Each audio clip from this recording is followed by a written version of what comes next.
Okay. Hello and welcome. This is Indefinite Lunch and Infinite Combinations number 23. You forgot your intro, Jill. Oh, yeah, I didn't forget my intro. This is just an unconventional Sorry. this is an unconventional this is a very unconventional show today because I forgot to upload all my videos that I need for the show. Gotcha. So I was hoping that we could maybe riff a little bit while I upload those because I started it before I realized I didn't have my No videos. problem. So thank you for joining me today, Tiger Strikes and Pop Hey, Culture Curator. Yeah, I just need to upload these videos. And how are you guys doing today? I'm doing pretty good, thank you. I'm okay. Thanks. I noticed in the comments, Gorilla's Random Thoughts says, "Hello all, can you put some of my thoughts in now? Because I have to go back to work soon." Yes, could Tiger Stripes, could you please read his thoughts while I get these videos? Sure, Yeah. sure, yeah. So that was it. Oh, but that was it. but we love you, Gorilla, Oh and yes, oh yes. If you put you any know, thoughts in the chats, Gorilla, we'll yeah, be sure to we'll share get to them. in a timely fashion. Absolutely, absolutely. Let's see if I can upload multiple videos at once. It's only three. It's only three videos, so four rather. All right. Okay. Yes, we can upload multiples at once, so that's good. So How have you been doing, Jill? I've been doing great. I've That's had a good. lot on my mind, and I guess I got a little distracted, and I spent. That's why I'm so sorry. Everyone today was a little late because uh just because of personal stuff I won't get into, but it's a lot of it's fine. Everything's great. Life, Yeah, life, life right? finds a Sometimes life. way. Hmm. Yes. And always great to see you here, Darius Munchausen. He's your stalwart wrench. Yes, he's awesome. And hello, Gorilla's Random Thoughts. He's definitely one of the top wrenches on YouTube, if not the top. So he's pretty awesome. If I didn't say that already. Uh, okay, I think the videos are uploading fine now. Where am I? Gorilla says the battle had too many ships for the battle, way too much. I have observations about the ships too Oh, good, because when I we get to them. often do not speak very much about the ships at all. So if Mhm, you have anything to say about the ships, please go mhm. for it. And Gorilla also says they were dicks to the Kalons even after they helped them. Oh, that's true. Yeah. And Uh, um, I think we know that I have issues with bots, with robots. I do Robot. not trust them. It's Oh, hard so for me you're to just blame like anyone else Charlie. for not trusting them. So, So so do you relate with Charlie then? I do. I do. I Ah, always that's related with interesting. Charlie on that score. Yes. Oh my goodness. Okay, that is new. I would have loved to have you for Electric Sheep. Yes. I mean, I thought I mentioned it before that that was one of the few things about Charlie that I liked is that she did not That trust you well, Isaac I because kind I of don't trust Isaac. I kind of love So Isaac, and I know a lot of other people do, but I guess one of my friends says that Charlie is like Stephen Hawking in the mistrust of artificial intelligence. mhm. And Oh, oh, I don't know if this Oh, that's such an insult to Stephen Hawking. oh He's no. I isn't. he's often not I an often emotional wreck. I don't have the quote word for word, but I often say to people who's like, "Oh, we want to find extraterrestrial life," and Stephen Hawking says, "No, you really don't." Yeah, but it's also the way she treats other people around her, not just Isaac. Yes, I can understand that too. But if you had seen this episode, you might have turned around on Charlie. Doubtful, It kind but of can't hate her anymore. I'm really gonna. I wish you could have seen it. a Um, little late for a character arc, yeah. isn't it? And they do it all in one episode. And Gorilla has something. Charlie is still alive because McFarlane wouldn't kill off his wife because who else's ass would he stare at on set? How else do you Well, think she got on the show? That's why she's on the show. I don't believe they're married. I don't think Seth Yeah, is ever no, married, Of to the course they're best not of my married. If they were knowledge. married, she wouldn't be on the show. And two, I don't think that one should be staring at asses on a set or at work in general, unless you're a costume designer and you're being paid to assess it. Hollywood is all about nepotism. I think the Hmm. world can often be about who you know rather than what you know. That's for sure. Yeah, But a lot of times Hollywood you does seem specific. Right. She did not get the job for her acting skills. I'll put it that way. on the other hand, Seth may think of all of these people as his friends, even when I he's not romantically I involved believe anymore. he does. I believe he has surrounded himself on this show with his friends. And Right. people Rather tend than to. talent. Right. People just do that. That's the nature of people. Right. But it Like doesn't mean it's a likes good thing. like. Sometimes when you do that, there's a vacuum of talent. There's no talent when you just surround yourself with the same people all the time. Hey, that's a fair point. You should hire people based on, Just look at that's Rob that's an Zombie's new ideal. look at Rob Zombie's new remake of The Munsters coming out, starring his friends. All right, that'll tell you what my opinion is.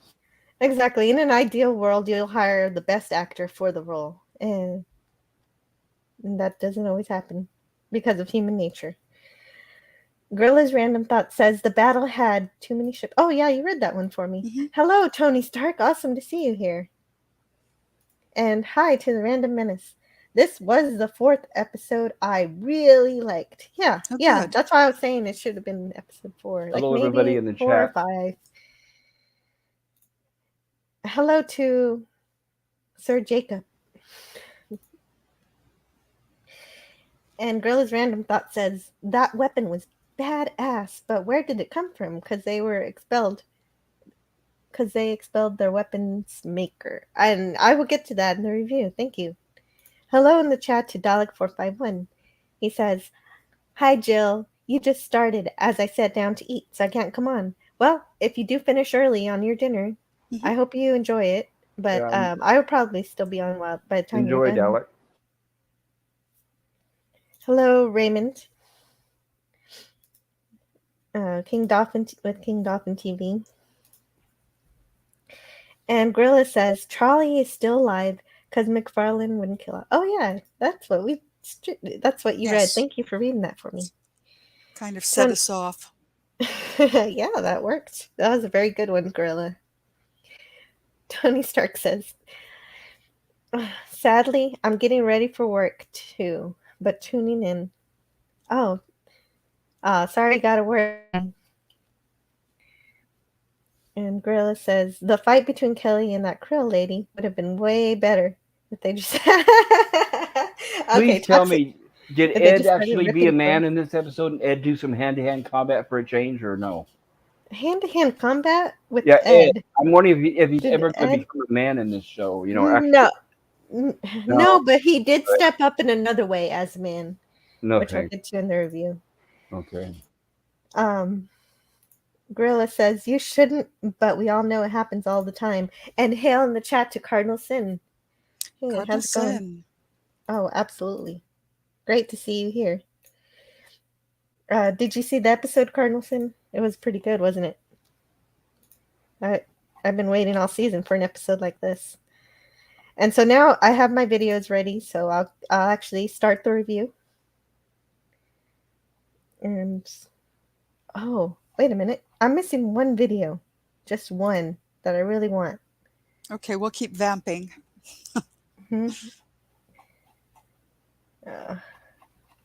It's a tiny video. I guess I'll just live without it. I got There's the other no one hurry, formatted. Jill. Take your time. We're patient. No, it's missing. It's missing. Let's just go.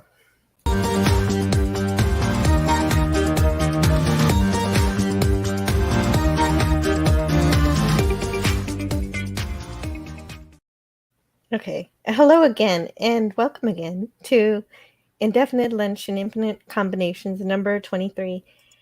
And today I'm joined by Pop Culture Curator and Tiger Stripes to review the Orville Season 3, Episode 9, Domino. However, before all of that, I have to take just a moment for Nichelle Nichols.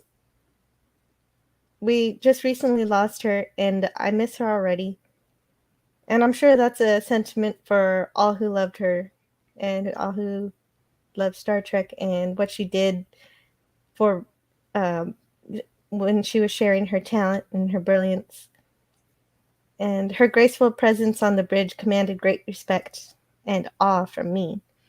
Even beyond the work of entertaining and inspiring millions, she took that power and put it to good use in the real world when she took up her work with NASA. And I really admire everything she's done. So that's what I wanted to share today about her. And I know you. I'm sorry I missed your stream last night, Pop Culture Curator. You had one all about her, and I was trying to get around to be to see everybody's show that talked about her. I Oh, hope it no was problem. I was probably the last one to pay tribute, so it's all right. well. Every Trekkie deserves a voice to say how they feel about her, and we know that Well, it hurt. I spoke about my personal experience with her, so I thought that would be unique. Yes, that is absolutely unique. I did get to see her one time. I met her twice, yes. Oh, that's wonderful. Right, and the main thing I'd like to repeat is with what really impressed me is she actually touched me, shook my hand, looked into my eyes, and actually Yes. addressed me and talked to me for a few seconds before moving on to the next person. And I thought that meant a lot to me because a lot of celebrities don't do that. Yes, she treats everyone special like they're her family, and I had that same experience when I took a picture with her, and it was just a quick little thing that she did the very same thing to me. And she wanted to hold my hand, and she also wanted to and see my baby, and she even asked if she could babysit my son, and that was really sweet. She was very genuine. Hmm. She's pretty fantastic. And when I saw her, most celebrities, when you walk past them in the hallway, they avert their eyes and walk as quickly as they can. And you can't really blame them for doing that. They need to get stuff done. But she always took the time to look at you and wave as she was going by. So that was special too. Um, yeah, yeah. She loved her fans. That's remarkable. Hmm. Yeah, she is. But and I hope it's okay if I play this. I don't know I don't really care if I get a claim or anything. But this is a I did video. yesterday. Does it matter? Yeah, no, it doesn't matter. I'm not monetized, and this They'll isn't. copyright claim the pennies on your eyes. Well, this is a video by Me TV, so I'll put the link in the description after the show. But they don't own Star Trek, so why can't I play their video? Oh, they'll claim it anyway. That's fine, but I hope that they're okay with it. I mean, this is a special. This is a moment that everybody wants to remember. Yes. And I don't know.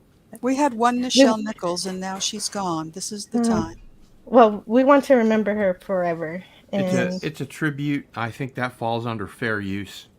I would hope so. And these are just a few of her clips from the show. It doesn't include some of the great moments she had in the movies, but it does include some of my favorite moments. See, in our century, we've learned not to fear words. May I present our communications officer, Lieutenant Uhura?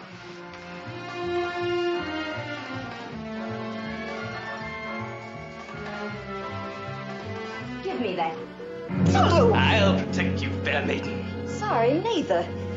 Oh, Richelieu.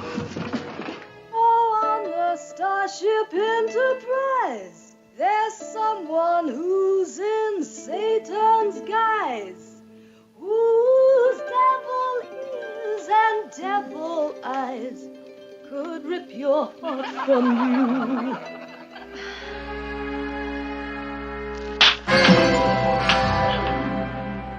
I'm afraid I changed my mind again. You take a lot of chances, Lieutenant. So do you, mister. So do you. You dance the white. Thank you, Heinz.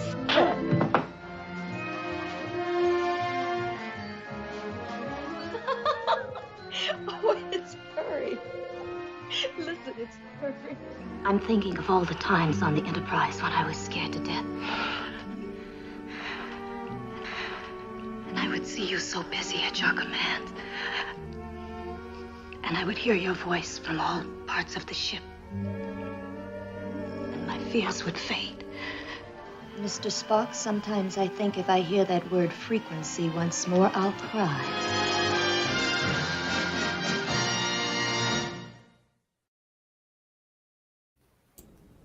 That was Excellent. great. Excellent stuff.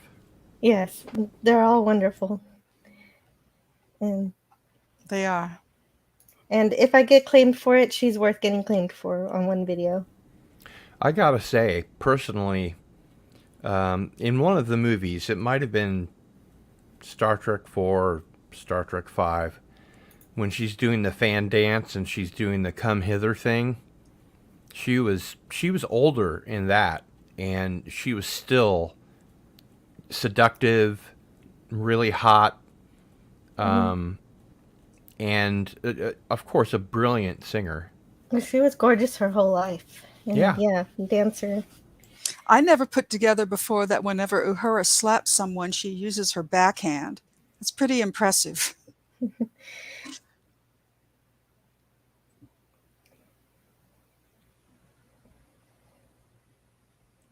Mm-hmm. Yeah, she pulled off that outfit great. Yep, I agree. I just rewatched Charlie X, and her, she sings 2 songs in that, and she's brilliant. And when she got decent lines, she delivered them with panache, and was a great actress, and was an ambassador for NASA. And really, even though she had doubts about being on the show and wanted to quit the show, and was told by several important civil rights leaders, no, you can't leave the show. This shows a strong black woman as a bridge officer in the future. Mm-hmm. In a non-stereotypical role. It was amazing it was a for the very time. important role, and a groundbreaking one. And although the kiss with William Shatner was not the first interracial kiss on television, it was the first interracial kiss in a dramatic series. And yes, it was certainly the most popular one. William Shatner screwed up all the other takes on purpose, so they'd have to use that, because they shot one that would be less controversial. And of course, in the southern states, they just either blanked out that part or they didn't air the episode. Yeah, and I blame the networks for that, because the fan outpouring of love for that was immense. Well, I remember there was a letter, I guess, from this a was guy. The one you're going to recite is the worst of it. Yeah, there was a guy from one of the southern states, and he said, I don't think I would ever kiss a Negro, but if I did, it would be Nichelle Nichols. Yeah. Oh, that's a different one that was bad. There were bad letters, but they were generally bad in kind of a good way. Yeah. I've lived in the South for a short time. They haven't changed much. I'm from Texas, and I remember seeing that episode originally. Oh, good. I don't think Texas really counts as the South. Oh, No, I'm talking about the Bible Texas Belt, was part of the Mississippi, South. Arkansas. I'm talking about the deep Bible Hey, I Belt. live in Texas is Kansas, beautiful. man. I know where you're coming from. Yeah. And anyway, Texas is more sophisticated. we love her very much, but I do Yes. need to get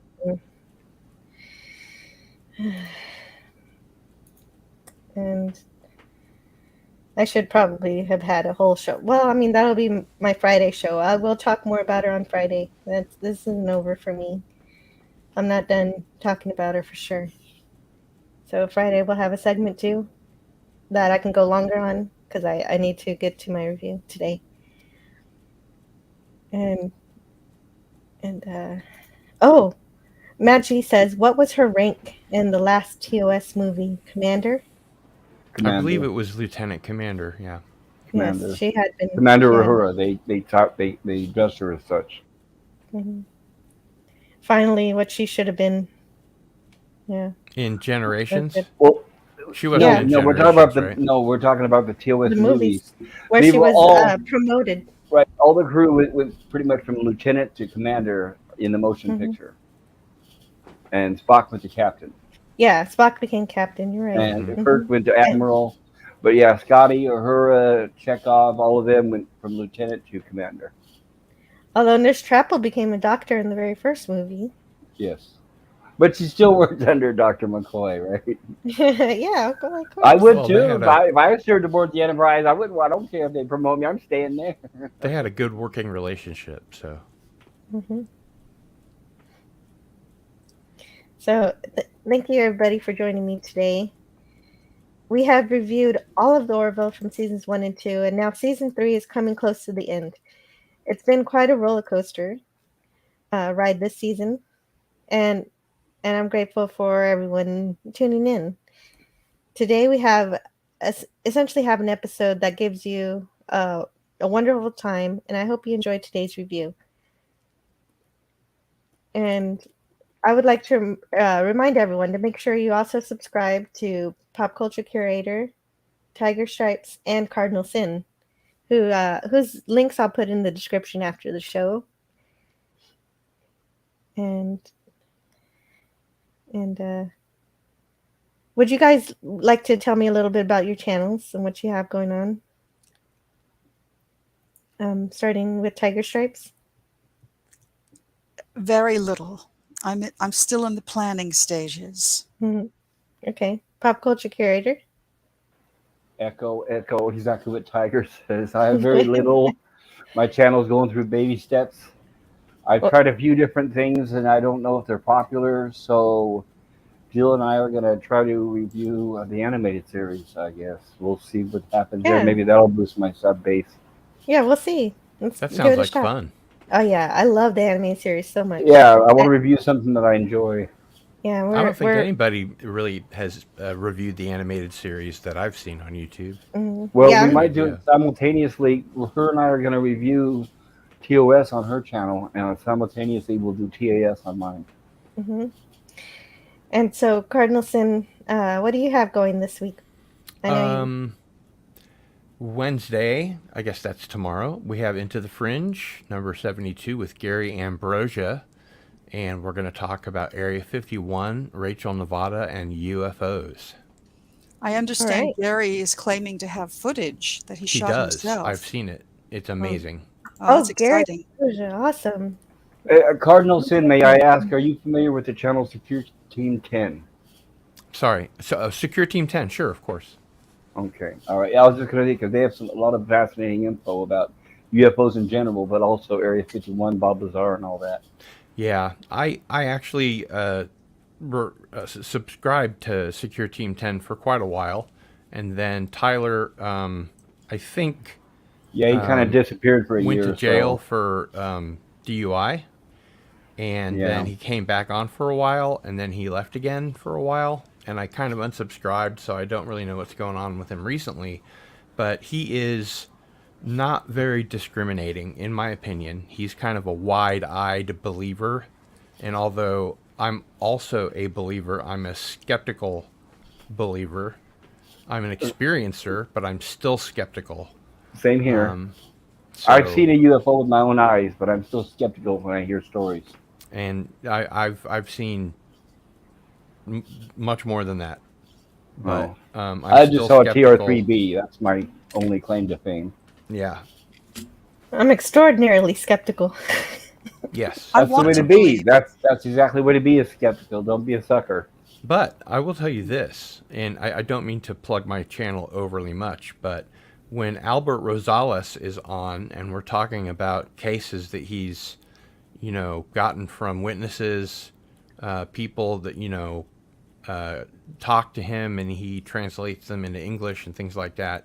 The huge body, he's getting close to 30,000 humanoid encounter cases.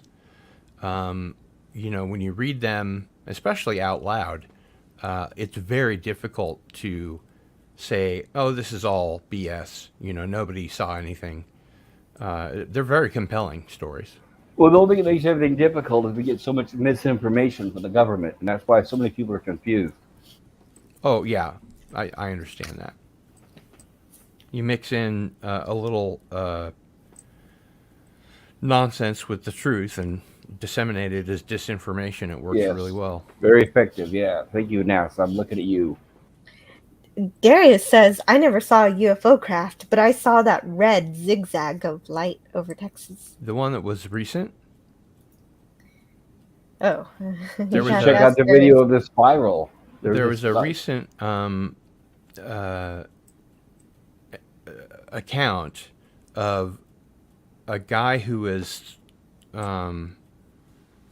piloting an aircraft. I don't remember if it was a military craft. I think it was. And they were reporting seeing red lights from beneath the clouds because they were over the clouds. Yeah, those were fishing vessels. That was on the news a couple of days ago. They use red lights to attract a certain kind of fish. This guy said that he'd seen fishing vessels before, and it didn't look like that. It was much stronger, much bigger. Is this from a couple of days ago or a different time? A couple of days ago. And gotcha. He said that it looked like pretty cool. There was a whole state on fire. That's impressive. Now, there's video on the internet of it. But we're sort of hijacking. Yeah. Oh, yeah. Tony Stark says he can't wait to see the UFO footage. Yeah, we'll play that and on. So we'll get to that soon tomorrow. And so Cardinal Sin saw the episode. So he's on the show. He made it. I'm glad you figured out your technical issues. And Dalek actually really enjoyed this episode, and me too. And Gorilla's Random Thoughts is saying that it was stupid how they cloaked the shuttle so they could get to the planet, but gave it a fighter escort. Like, I wonder what they are protecting. They're protecting the shuttle. It's cloaked, but that doesn't make it invulnerable to attack. And there were so many, ships firing on other ships. They had to really be careful. Right. And Doomcock about Uhura said it best. She sang like an angel. Now she flies with them. Absolutely. And I agree with this. Gorilla's Random Thoughts. I will get to that at the end of the review. They gave a huge memorial service. I had a note on that as well. Mm-hmm. But what about the thousands of others on the ships? Mm-hmm. Yes, I will call that out. Yeah, how about all the ones in the Alien episode, right? The ones who were left to fly. They never even mentioned all the missing crew from that episode. No, I thought they might squeeze it into some other episode, just throw it in a few minutes, just honoring them for a second, but no. Yeah, not likely. No, it's not going to happen now. And his channel is still in the cutting room floor. All right. And Darius answers, no, I saw the red zigzag as a kid in the late 90s, but I mentioned it many times as it's the only possible UFO I might have seen. But you were on the ground, Darius, right? Because the video was from the sky looking down. Mm-hmm. Well, maybe we'll talk more about that tomorrow. So today, we are reviewing Season 3, Episode 9, Domino. We will have a spoiler review, so I'll put it on the countdown for people who haven't seen the show. But if you're watching the show, it's kind of a mistake if you're you're afraid of spoilers. Other great channels are producing content for the Orville, like Orville Nation with PJ, Talking the Orville with JP, the Nerdporo Lifeform, which I've been on a couple of times to review on the after show. On the after show tomorrow night after the show, he's going to have kind of an open panel. So I'm wondering how wild it's going to be, because it's going to be the last episode that's airing tomorrow night, which is pretty exciting. Then we also have Resolute Germs, and who does a stream during after the show. He does some kind of watch stream. I don't know if he still does it. And Pacific 414 does a watch show while the right when the episode comes out. Where do you watch the Orville, Jill? I watch the Orville on Hulu if you're in the US, but if you're not, I don't seem to get it until like Friday morning, Thursday night, Friday morning. And you keep saying that you're getting it Wednesday night. And yeah. The dichotomy's driving me mad. Do you have Disney Plus? I do, but I watch it on Hulu. Allegedly, if you watch it on Disney Plus, you'll be able to see it when it comes out. I checked. It is not yet airing on Disney Plus. Yeah, I don't think it's going to be on both channels in the same region. Well, Hulu bought and paid for this show, so I get why they want to keep a rein on it. Disney bought and paid for Fox, who owns Hulu. Right. Well, but Hulu's imprimatur is on it. It says Hulu presents. Disney owns 70% of Hulu. Yeah, I don't know why that's happening. I get Comcast it. Comcast owns the other 30%. Disney's planning on buying them out anyway. Nonetheless, I was just sort of wondering, because I feel like it's like the Mandela effect. I'm so sorry. It releases for me at 11 p.m. Central. On Wednesday. That's great to That's sad. All that is encourage people to go to the high seas. If they really wanted to see it, they can see it faster that way. That's terrible. So I know you could use a VPN. Yeah, that's true. Pretend you're in Texas. I am in Texas. Oh, you are in Texas. What the heck is going on? I know. We've never shared that before. Okay. Yeah. Well, that is weird. It just seems, I know. Anyway, so I digress now. So we should get after it. Right. Oh, and the last channel I wanted to promote is Potato Revan also has a review show for the Orville on Fridays after the show airs. And so without spoiling it, I think we have a fantastic science fantasy episode here, which was just plain fun. Although it was rife with plot holes, comparatively to the rest of the season, this was a very refreshing, good entertainment. So without spoiling, what do you think about this episode, Tiger Stripes? It really sews up the whole season in a way that kind of gives me chills. It makes me sort of reflect on the entire season differently. Yeah, it definitely does. Yeah, it's good. It's in a good really, way. I agree. Really good stuff. Mm-hmm. Yeah, there are still problems in the other episodes, but it's nice to get something that is enjoyable. Mm-hmm. What about you, Cardinal Sin? This is an episode I've been waiting all season long for. Yep. I understand what they were going for with the Topa episodes, right. And hopefully they won't revisit that. I get that they had to sort of squeeze it all into a 3-episode arc, but this is the Orville that I'm used to. And it was almost feature film length, and I thought that the special effects were potentially the best special effects I've ever seen on television. I thought the writing was good. I enjoyed the... we're doing non-spoiler at this point, right? Right. At this point, non-spoiler. So if you have something spoilery, we can keep it for just a minute from now. Yeah, I agree. I agree with the overuse of the Mocklins. I think that... The writing was good, and the situations were good, and the way that everything was handled was appropriate, and it was a refreshing breath of fresh air for this show this season. No kidding. I think this one is probably one of the best ones of the season. Yeah. And if not the best. And who knows, maybe we'll get more things wrapped up tomorrow night, because there's lots more for them to close up. So for those of you who want to avoid spoilers, you can pause the video, add this to your watch later, because here's your spoiler warning for Domino.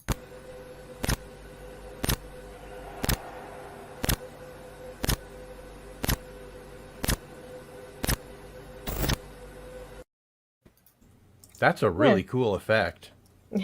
Thanks. I found the video on YouTube, but then took it into a video editor and just zoomed in on it.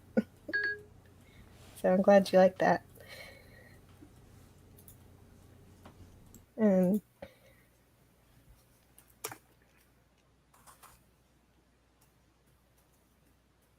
there you go. So we start with the Mocklins here. Oh wait, no, we don't. Well, On Krill. oh yeah, we Krill. do start with the Mocklins. The Mocklins on Krill, of course. I should trust myself over here. Look at that shot. Yeah, right? Yeah, that's really remarkable. They also had a subtle, ominous soundtrack under all of this that really gave me the goosebumps. It was good. Oh yes, I forgot to mention. You reminded me. This episode first aired on July 28th, 2022. It was written by Brian Braga and Andre Bormanis and directed by Star John Trek fame. Of course. Yeah, the writer Brandon Braga and science consultant Andre Bormanis, and directed by John Kasar, with music done by Kevin Koska. And I had to go to IMDb for that. It wasn't on the fan page. So the Mocklins are arriving on Krill, searching for an alliance against the impending Kalon threat after having botched everything and left the Union. And having left the Union in just the last episode. The Mocklins want to combine their weapon manufacturing with the Krill's superior military force. Previous interactions with the Mocklins have shown them to be prejudiced against females, but willing to put that aside to do what is best for their planet, which must be true, or they'd never have been able to enter the Union to begin with. So this interaction makes some sense. Also, given that male chauvinism, it's fair enough for Talia to call out their lack of female perspectives in their strategies. I would disagree with that. That it puts them at their disadvantage, even though she does it in a very trite and very condescending. Yeah, very condescending way. Thank you. Of course, she always goes for the gut. Mm-hmm. If she knows someone's weakness, she always pushes that button every time. She has just zero diplomacy. Right. There was a diplomatic way to state the same thing, because in reality, it is true that multiple perspectives make for a more robust and well-rounded organization, and in different projects. She just worded it more crudely and condescendingly. She's always trying to get a rise out of her opponent, and she views everyone as an opponent and no one as an ally. Mm-hmm. Yeah, that's foolish. And I'm surprised. I really like the scene, though, in any case. My only problem is when Talia claims to have studied Mocklin battle strategies. She had to have studied them through public records and just whatever's been released publicly, because there's no way the Mocklins have already shared all of their specific strategies at this point. Oh, I'm going to call back to the opening shot. Somebody in a chat somewhere mentioned that Krill is... in that establishing shot under gently falling rain. And I thought that was very clever of them to note that. More clever than I might have been. Oh, really? Neat. Yes. Okay. Is that in the chat here? No, it was in a different chat somewhere. But, when the shot opens on Krill, there's gently falling rain. Literally. Cool. Yes. Yeah, that's a good callback. It was a great observation. Have you noticed that if you go back to that other photo, that there are always 3 Mocklins, but the other 2 in the back never say a word? That's a good point. They're just there. They're just the heavy. Yeah. After the opening credits, a Kalon and Union battle is mounting, and for the first time ever, a red alert, has me a little bit concerned. The production in ships and firing patterns are beautiful and even spectacular. So don't get me wrong about that, but I was immediately thrown off by this magical weapon, which has appeared out of nowhere, draining power from the core, and way too easily knocking out all of the Kalon in just one blow. So I wrote in my initial notes that it was boring initially for me to see a completely new weapon out of nowhere killing all of the Kalon without an explanation yet. I know that the Completely one does. concur. I felt like I was having some sort of mental fugue. I'm like, wait, what? Mhm. Where did that come from? Did I miss something in a previous episode? Yes, there was no setup. I would have appreciated, even if it was just somebody tinkering with it in the background. It would have been nice to have seen something like that. I do know that the explanation comes in the next scene, but in that moment, it is slightly perturbing. But the special effects are still pretty beautiful.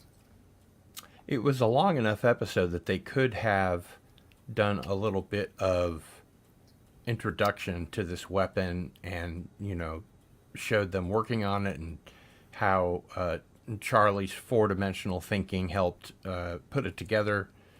But maybe they did that and it was cut for time. I don't know. Yeah, they end up putting the cart before the horse there just a little bit. Yeah. But it's still good. Still a good episode. The explanation for this weapon is that it was built through combined efforts of Isaac and Nansen 4D perceptual magical powers. And I know that in reality, someone in the third dimension could sort of understand the fourth dimension by examining its cross sections. But it's never really been explained how she applies this to any of the consoles that she's accessing. So that's the only reason I call that magic. And I do love thinking about mathematics beyond the scale of our reality, so I'd be the first one to be excited about its application. But it isn't used within any real authority, so it's definitely a science fantasy aspect here. And here Isaac says the radius of destruction for this weapon is limited only by the amount of power available. So the Orvilles, the circumference of destruction, has a radius of 10 million kilometers. So that tells you that we have a super weapon, pretty much like the Death Star, only just for the Kalon. And such a powerful weapon it is another trope that you can see in science fantasy. So it's becoming clear to me that Orville is sort of going from science fiction to science fantasy this season. And that's just I'm just pointing that out. Anyway, as for how it works, they touch on this in From Unknown Graves. John Lamar was looking into potentialities on what they could use. What could they learn from Timus, the Kalon that they found on that planet, to create a weapon? So they do bear a passing regard to it. I had said during that review that development of that weapon would be an interesting plot point. And that would have been a good setup for this, instead of having it come out of the blue. And they say every Kalon and every one of their ships is connected through a synchronized matrix. So they've infiltrated the Kalon social network system that they use to communicate with each other, that we first saw on The Road Not Taken, called the Connect to Me network. They say the device uses quantum energy to trigger a feedback loop in its interlinked chain. So a feedback loop is essentially created by providing a particular input that somehow produces an output, which goes back into the system again and again, since it's a loop. So apparently these loops are in some kind of chain that can knock out all the Kalon in a domino-like fashion, which is the analogy they use. What kind of input is being provided that initiates this destruction? I don't know. We don't really know. I guess just massive power, and it's just massive power that does it. It's visually exciting, but watching them all blow up is like a video game. I would more expect them to all just kind of go dead. But I get that you kind of need that action for a show. You're right. It would be a little bit more interesting. That's how they did it with the Borg. They did pretty much sort of the same thing. They infiltrated the Borg cube and told all the Borg to go to sleep. Um and and in doing so they defeated them in that way. I don't know. I also have a design note here that it might just be me, but all the Union ships are identical.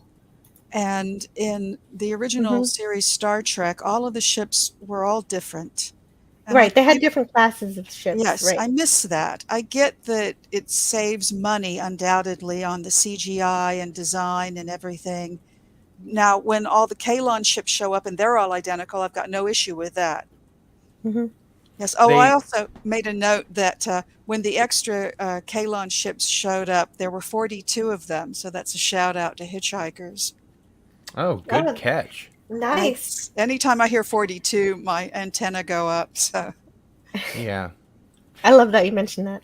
They did have different ships, but they all had the three warp nacelles on the back, or whatever they're called, the quantum drive nacelles.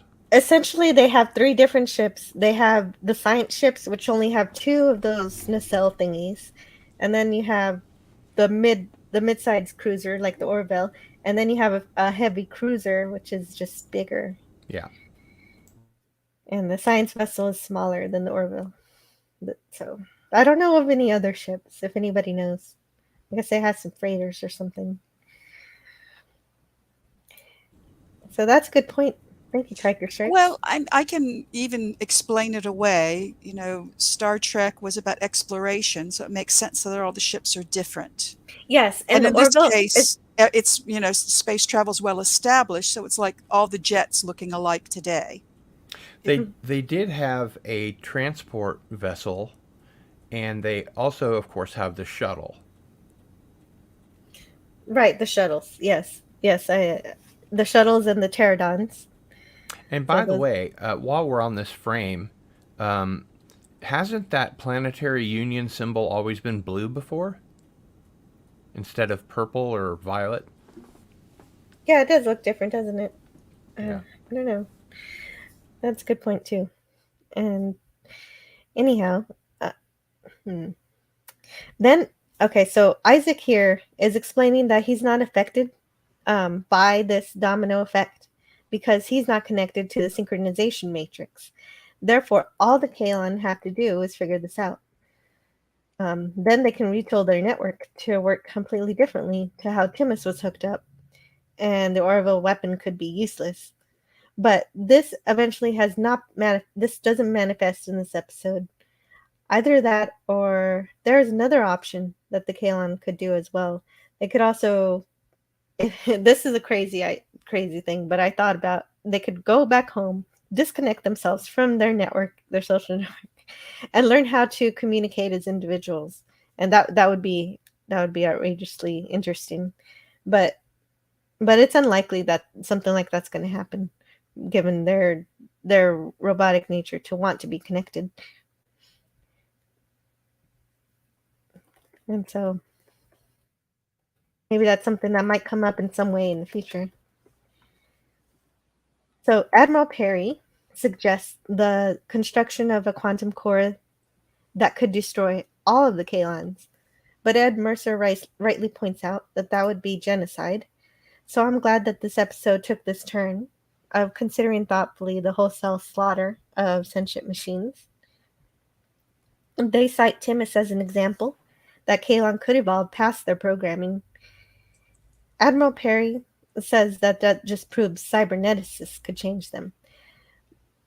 But how could they do that for 10 billion Kalons?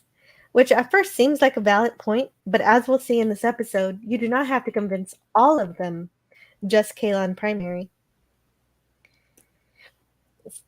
So back on the Orville, Gordon, Charlie, John, and Tala have the same debate that they were having in the council meeting about the genocide. Charlie citing it as self-defense. It's us versus them. And John saying that undertaking such a huge decision requires deep thought. So Tala says, I can't think of anything that runs more contrary to Union values. And it is good that the crew are talking about this and the way that they realistically would. And I'm going to interject that if the characters are going to keep throwing around the word Jesus, then Seth owes us an Orville Christmas episode. They He's not a do. They religious speak. person. They don't use the word in that context. I feel like they do. Okay. It's not just an expletive. It's something they reserve You for think they're not moments just of saying high it? stress. I don't know. They pointed Mhm. out their disdain for religion in prior episodes. I want a Christmas episode. I think a Christmas I'm episode working would my be. way toward it. I think a Christmas episode would be a lot of fun, It but could be. it is a secular show, and Seth MacFarlane is an atheist. Mhm. But you could still have, maybe one crew member who really loves Christmas and everybody gets together and celebrates with him. Yeah, it'd be Yeah. easy to write that in. Yeah. It would be nice. And again, I like Gordon's note where he says, "You didn't lose a leg." Oh, yeah. And he says, "It was a joke." And that's true on both levels, both on his commenting on it at the table and when it actually happened. So Well, it's that true, was but he funny. walked in on that one. He was teaching Isaac about how to Yes. prank. Yes. And Isaac had no concept that removing a limb is not a good thing. But he thought it was a joke. Yeah, he thought it was a joke It was a because joke. they messed with his face, so I'm gonna mess with your leg. And I take my leg off all the time for repairs, so what's the big deal?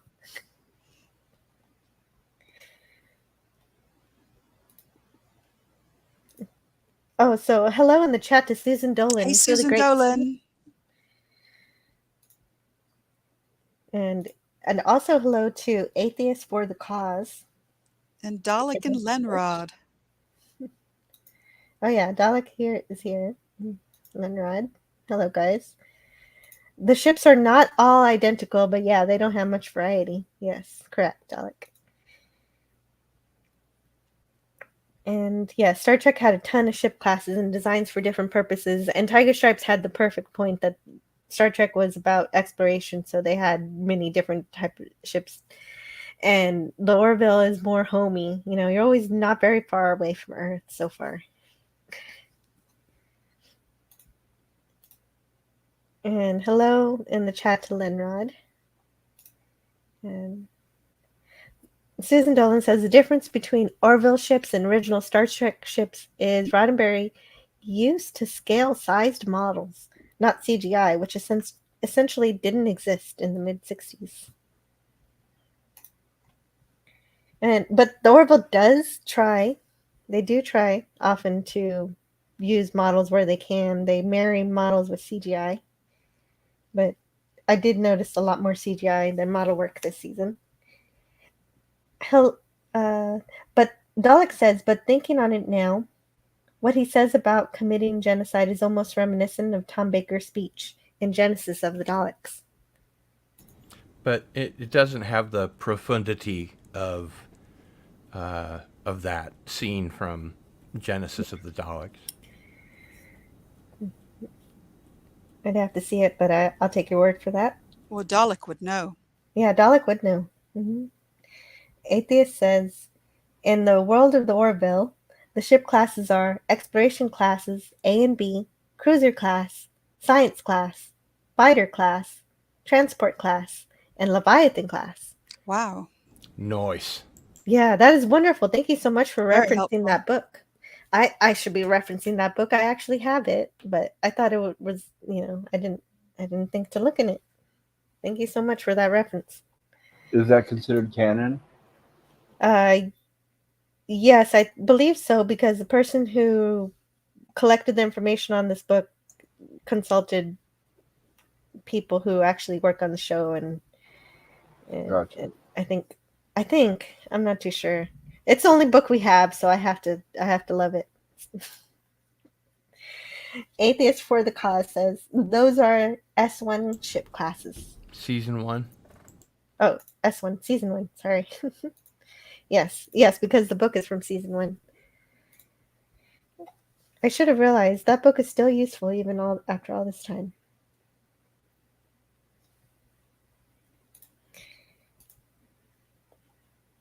And so I like this talk that they're having here, because it's good that the crew are talking about in this way. They give a balanced approach to the situation that is very reminiscent of Star Trek.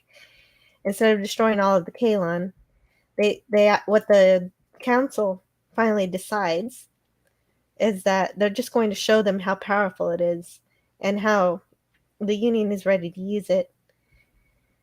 And through this, they're hoping that the Kaylon might decide on their own that a ceasefire is the best move. So, in a stunning display of force of this weapon, the Orville is forced to make a demonstration on two of the Kaylon waves before the third wave finally decides that attack is not logical if they don't want to be annihilated. However, the Kaylon invite them onto their world after this destruction of some of their ships. To me, it seems like a very dangerous thing for the Orville to do, to go land on their planet, even with the all-destroying weapon that they have. Because on their ship, they have the only 2 people who can operate the device. Even if the Kaylon can't deactivate the weapon, they might possibly hold the ship hostage somehow. But I guess we were lucky that didn't cross their mind. I have to ask, the 2 boys, the sons of the doctor, do they show up at all anymore? Yeah, they're still around. They show up in the background in this episode. Okay, thanks. You're welcome. The reason the Kaylon can't take down the weapon, though, even though the Orville is essentially handing it to them, is because it's explained here that it's been booby-trapped to go off if it detects that someone's trying to infiltrate it, trying to tamper with it. Yes, thank you. To disable it. The Kaylon do promise to figure out how to disable the weapon when they do get on the planet here. And they promise that they'll figure out the weakness of the weapon. As you can find the weakness in any plan. And they're right about that. And they cite Isaac as an example of a weakness. But I don't think Isaac is a weakness, though. I made a note of that too. Kaylon Primary. There is always a weakness. Your existence is a proof of that. And I just kind of thought, oh, snap. I thought these things were supposed to be emotionless. But taking a shot. Oh, yeah. Yeah. I think Isaac is proof that the Kaylon are capable of a robotic type of emotion that is centered around their programming. Well, Kaylon Primary going to the trouble to kind of take a shot there, too, is sort of like, wait, what? Throwing shade at Isaac. Yeah. Yeah, a bit of bitterness somehow. Yes. And all the Union wants is peace, and they try to relay that to the Kaylon. But the Kaylon still do not trust biologicals. They still think biologicals are inclined to enslave, no matter what Halsey tries to say. So at this point, the Kaylon do agree to a ceasefire only because they're forced into it. So, and it seems here that peace will only last until the Kaylon discover a way around the weapon. And that's a setup. But I love the way Halsey just lays it out. It's a binary choice. Like he knows he's talking to robots, so he's going to make it real cut and dry. Mm-hmm. Yes, it's a very good idea to use logic. And that's my first slide. So let's move on to the second one.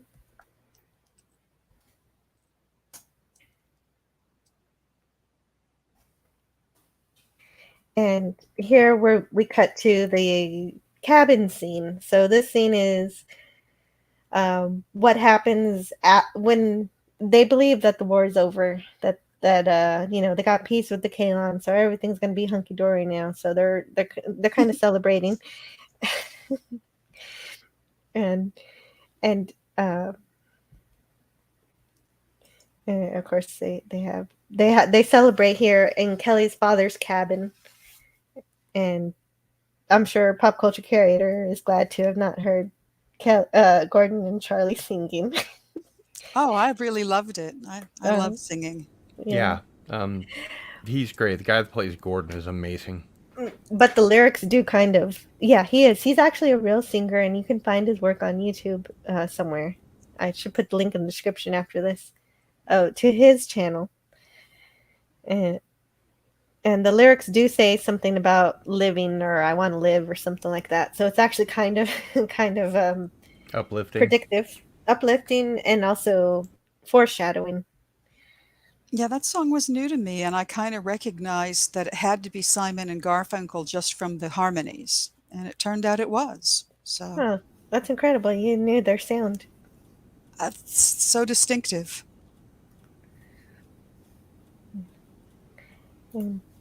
But what I like about this is the next scene when they're outside. Oh yeah, of course. I forgot about this. You want to So open this jar of pickles for me? So I actually didn't write anything about this, but Bortis. Oh, I did. Okay. I'll let you take this one then. Go for it. Well, it's hard for me to watch it when mom and dad fight, or even when dad and dad fight. But yeah, the domestic disputes in public are so embarrassing. And then, wouldn't it have been kinder of Tala to show Bortis how that sort of nutcracker is a two-handed procedure, rather than to just, here you go, champ. It's just it's hard to watch. I agree. I think it was funnier to have Tala do that. Certainly for the show. I get purposes. they're going for humor, but yeah, it was a joke. And yet, I guess But there's also the point that in a previous episode we saw Bortis eating all manner of really weird things like a cactus and a glass. Yeah, they could have eaten the walnuts whole. Yeah, they have no problem eating non-food items. And they can separate the pieces in their mouth if they don't like the taste of the shell. I don't know. Oh, and prior to this That was would be kinda Kelly's gross. toast, her Oh, elegant toast, which was, here's to you, Dad, let's get hammered. Oh yeah. And I'm like, when is somebody going to call her out on her alcoholism? Still the faithful alcoholic. I gave a lot of thought to it. Any opportunity to drink on this show. There was a lot of alcohol humor in Well, her Original especially. Track. It's always her that seems to be the one that It certainly constantly has to be drunk. It certainly is her who's always, here's a bottle, let's crack it open. Yeah, she's like the alcoholic aunt in the family. Who's always bringing up, what are we drinking tonight? It's like, well, don't forget, in previous seasons, in season 1 and 2, season 1, I remember in particular, there were a lot of scenes of Ed at the bar in the ship. And the very first thing that they replicate on the synthesizer, the food synthesizer, is a pot brownie. Yeah. Well, then just a few episodes ago, remember she wanted each one of them to drink an entire bottle of booze, which would have killed them. So it seems to be getting bigger and bigger and bigger, her addiction. Yeah, that was kind of outrageous. But yes, you're right. Yep, there's alcoholism, and Kelly's got it. And yeah, I haven't seen so much social drinking on a show since Bewitched, and that was like the 60s, 70s. Because on that show, they always had to get drunk. And this is the first time I've seen a show that does this, that self-medicates so much. Well, I really love. I've only seen 4 episodes, but I'm really starting to love the TV show UFO. But something that stands out to me is the excessive amount of smoking they do in every scene. They always have they have these fancy little cigarette packs of cigarettes that they're just chain smoking the whole episode. But it's great. It's still a really wonderful show. Another show that probably eclipsed Bewitched in between then and now, as far as the drinking, it was Mad Men. They were constantly drinking and smoking on Mad Men. I think Yeah, probably because that was a took point place to in the that, 60s, though. right? Yeah. They were establishing the era Mm-hmm. in Mad Men. So. Well, they were establishing the era with, you know, the cars and the clothing styles and everything, but they Well, also the drank social really mores heavily. really were. Will you watch any drink and movie or smoke. TV show from the 50s and 60s, and anytime they show someone have guests in their home, as soon as they walk in, they always walk straight to the bar and say, "What do you have?" "Oh, I have a Yeah. scotch with this and that." And they It always was part highlighted the of bar as a social event back it was then. part of the push button culture of that era. Yeah, everybody had a bar in It all was the also movies and the very TV much, shows. I mean, we're digressing, but it was very much what they did for a living, you know, was to sell cigarettes and alcohol. So that they embraced it personally kind of seems almost normal. Yeah, they're taking it back with this. I Well, even the suppose. Flintstones They had really commercials are. for cigarettes. That's true. Yeah, well, the commercials anyway. Yeah. The commercials, right? And the commercials for the Flintstones, people have to remember, when the Flintstones came out, it was a primetime show. It wasn't a Saturday morning cartoon. Correct.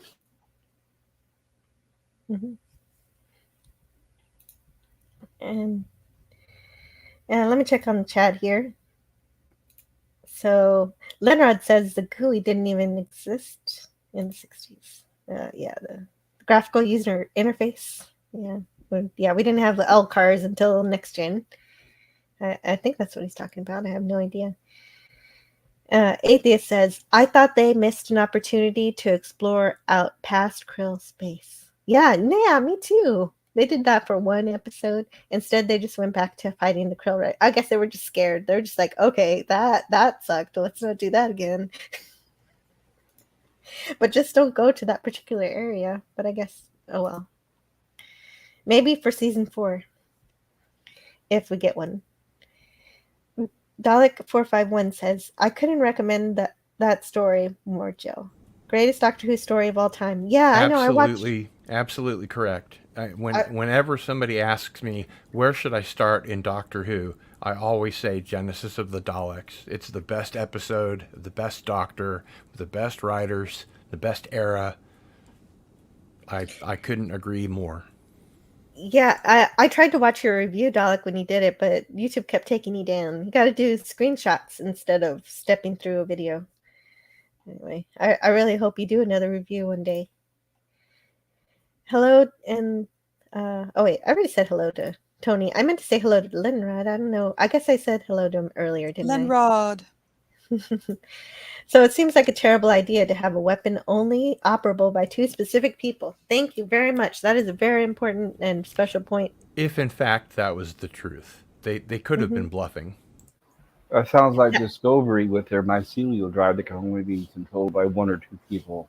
Oh dear, that is a very salient point, pop culture curator. I don't like to think about it like that, but Neither do I, but it's true, and it makes no sense at all. Yeah, it makes no sense. It doesn't make any sense for Charlie and Isaac to be the only ones, because they have hundreds of specially talented engineers in the Union who could do the reverse engineering. Well, but Charlie, remember, was the only person that had that special 4-dimensional thinking, and of course, Isaac, being non-organic, is kind of a walking mega computer. This entire collaboration happened off screen. This is true. Yeah. Plot. Oh, off screen? No. They do mention it, don't they? They do mention. What you guys were describing, it sounds like the device is already built and done by the time the episode starts. Yes, it is. Yes, we mentioned that. Yes, it is all off screen. Sorry. We led with that. Gotcha. And Susan Dolan says, Anti-Derivative Jill, have you seen the video about the large-scale set prop of the Galileo from TOS Trek, the Galileo 7? It still exists, and somebody rescued it to salvage and rebuild it. Thank you, Susan. I brought this up a few weeks ago. That full-scale mock-up of the Galileo was built by the model company AMT. They were making Star Trek models back then, selling them. And when they heard they had an opportunity to get one of their products highlighted on the show, they built that Galileo 7 full scale and delivered it to the show, and the show was able to use it. And yes, later on it was abandoned, and someone found it like in a junkyard and restored it. So yeah, that's a fascinating piece of history. There is a documentary And it based on turned that. up on Star Trek: The New Voyages. After that. Oh, okay. Very cool. The same exact Same one. film. Yep. Oh, that's cool. That's wonderful. Yeah, that's great. Great to hear. I have tangentially heard about it, but Pop Culture Curator had a much deeper knowledge. Thank you. Yeah, AMT. They're still they changed ownership over a few years. I think now over the years now it's called AMT Erdl, but they were originally called AMT, and they made all the. They didn't make the 11-foot scale Enterprise, but they made the smaller ones for the movie, Nice. for the series. Sorry. Tony Stark says, "Sorry if I worried you guys last Friday. I did drink a lot. Too much. I'm fine now." Yes. That's why I was so happy to see you, Tony Stark, because you did have a lot of fun on Friday, and I was modding the chat, so I read everything. So I'm glad you're okay. You know, it happens to the best of us. And Nemesis of Eden says, "Hell, I hope everyone is doing awesome." And Lenrod says, "Tony Stark, if you're drinking that much, maybe..." Oh, okay. Well, that's a personal choice. Yeah, no criticisms, people, please. Yeah, no, okay. I'm not Yeah, gonna... I've been through enough of that the last week. No criticisms, guys. No personal criticisms. Yeah. He knows himself and what he needs. But thank you, Lenrod, for the... I know it's only out of concern that you say that. I recently picked up a Ninja brand blender, which is specifically used for like margaritas and daiquiris and crushed ice drinks, and that hasn't helped me, moderate my drinking. People buy Ninjas to also should make it easier, pulverize right? fruit to make smoothies because Yeah, it does such a well, beautiful job. I don't drink smoothies. I'm just saying, there's another use for it. Absolutely, but that's not why I got it. I got it because I wanted to experiment with different crushed ice drinks, and I'm really enjoying it. It may be a little too much. There's nothing like a frozen daiquiri. There really isn't. I like margaritas. Margaritas with a little extra tequila. Nom, nom, nom. Tony Stark says, I will make necessary steps. Don't forget, in Iron Man, Demon in a Bottle storyline. I probably just confused everybody here. Demon in a Bottle was a storyline in Iron Man comics in which Tony Stark loses himself into a bottle, and I think what's the name of the Falcon? I think Falcon has to sort of take over for him during that, but it was a very popular storyline. Oh, wow. And so Falcon supports him in he takes over as Iron Man. Oh, because Tony's too busy, losing himself in a bottle. Was that a recent comic or no? That was from the 80s. Wow. But if you type in "Demon in a Bottle," so there's actual real comic book precedents for the Falcon. Oh yeah. Being with. He was basically what they're using as War Machine before War Machine happened. Right. In fact, there's a lot of people that are upset that they took away that title of Falcon and made him Captain America because they look at it as deleting their Falcon character, which a lot of people apparently really liked. Yeah, so and that rubbed people wrong. But for those that are fans of the Falcon, they didn't like that. Apparently. There was a great run of Captain America and Falcon.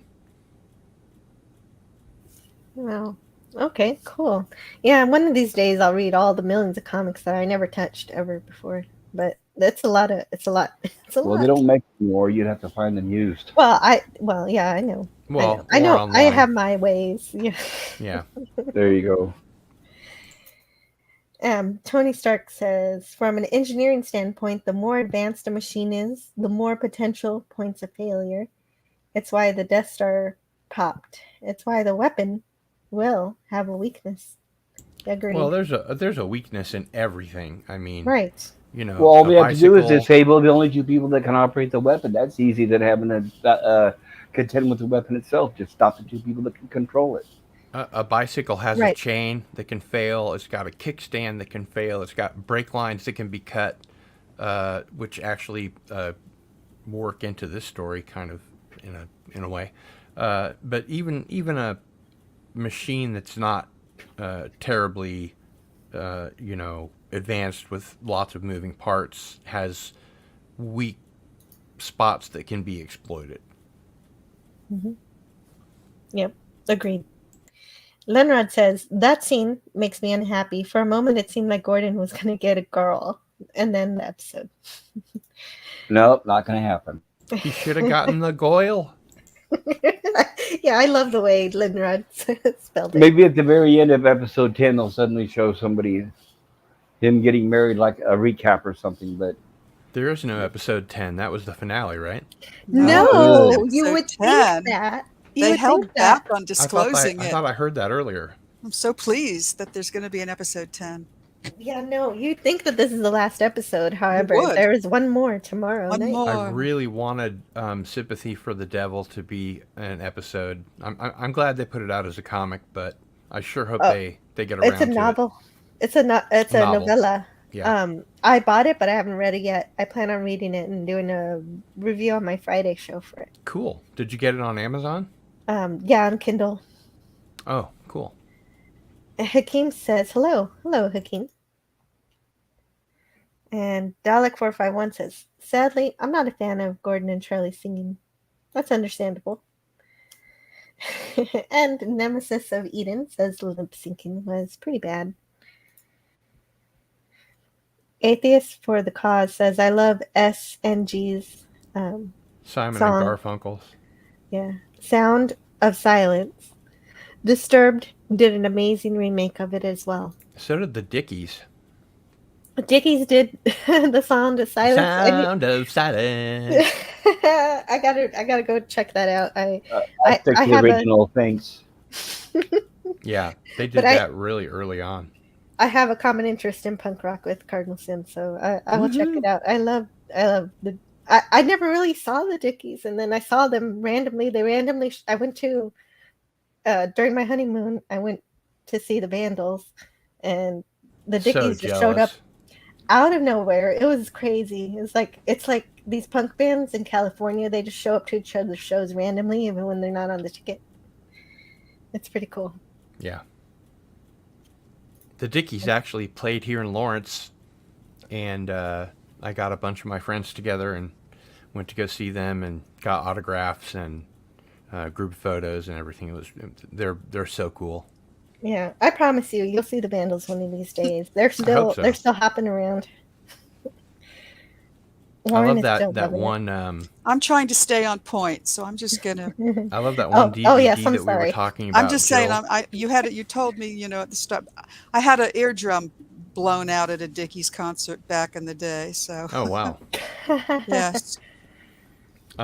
Jill, that a DVD that you and I talked about a while back that had the Josh Freese cam. I went totally ape over that. I'm the House of Blues. Josh Freese. You can see every angle of his drumming that way. Yeah. It's pretty neat. You can watch the whole show that way, and I did.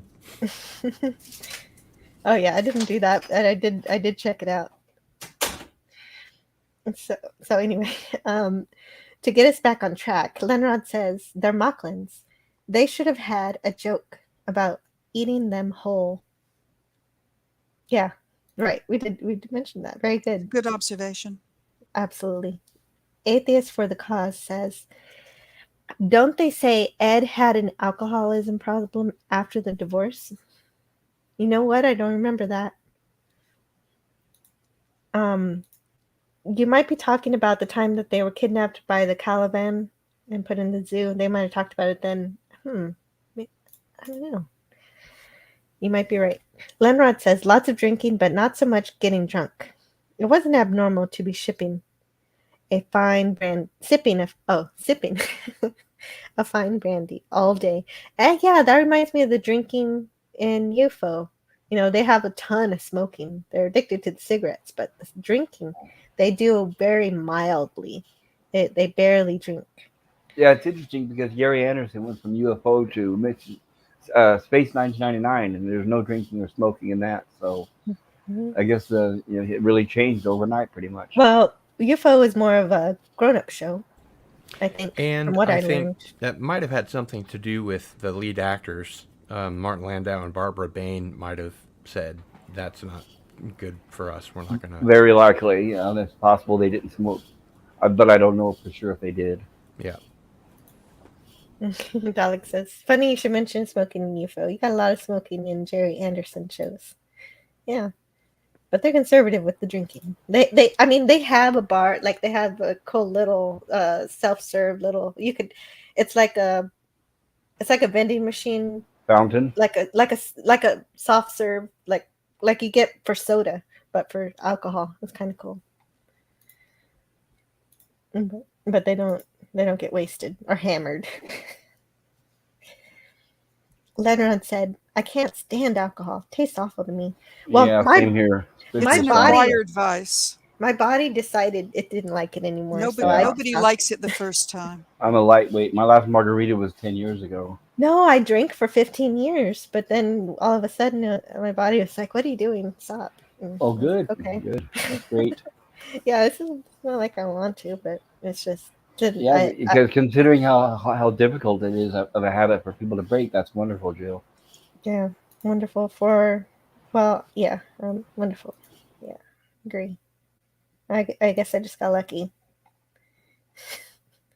Atheist says there were going to be 11, but one got written out, so we have 10.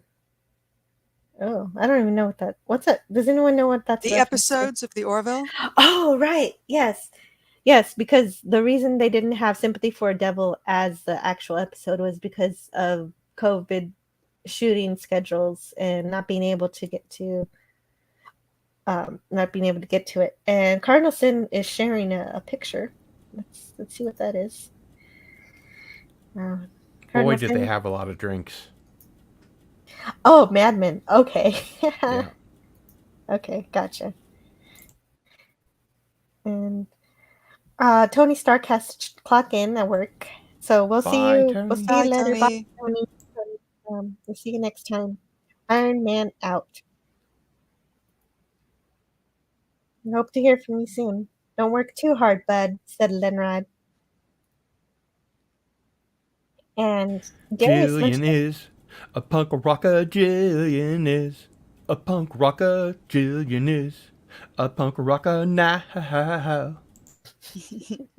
A punk rocker. that was beautiful. Thank you for that.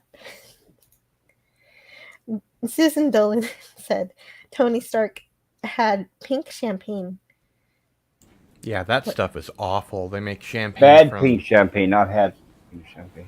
they make champagne from Zinfandel, and it's just bleh. That's funny. I used to get that in the gallon. Is that stuff that's in a box? I got It the can- gallon. it I got can the be. gallon. I got the gallon glass, a glass gallon. Like the and Gallo. Gotcha. That's a Drink it. magnum. Drink it over the massive course of a bottle month. of champagne. And of course, it's not actual champagne. It's just sparkling wine. Yeah, I liked it. Yeah, I was never a fan of wine. I always thought it tasted bitter. Wasn't for me. Just for you, Darius. Okay, so I gotta share my stream again, or share my screen again. Cardinal Sin sang it. Yeah, he did. That was just the most amazing thing ever. Thank you, Cardinal Sin. Please, no autographs, please.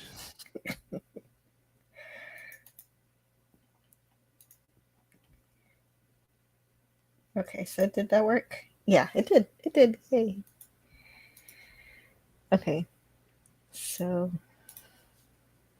there's the Aurora Borealis. Aurora. I always have trouble saying Aurora. Aurora. Aurora. And there's Yeah. also, And- of course, the Aurora Australis. And The how is it that Aurora. Isaac has an explanation for the Aurora Borealis when we don't have one today? No, we do. That's exactly that. He was exactly correct. Yeah, he says the science for the Aurora Borealis is that when charged particles from the sun collide with the planet's atmosphere, the air molecules are induced They're into a excited. higher. Actually, what he said was that when the solar wind hits the magnetosphere of the planet, that the molecules become excited and they turn into noble gases, actually. But he didn't say that.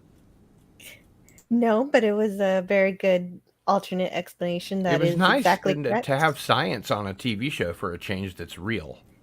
Yes.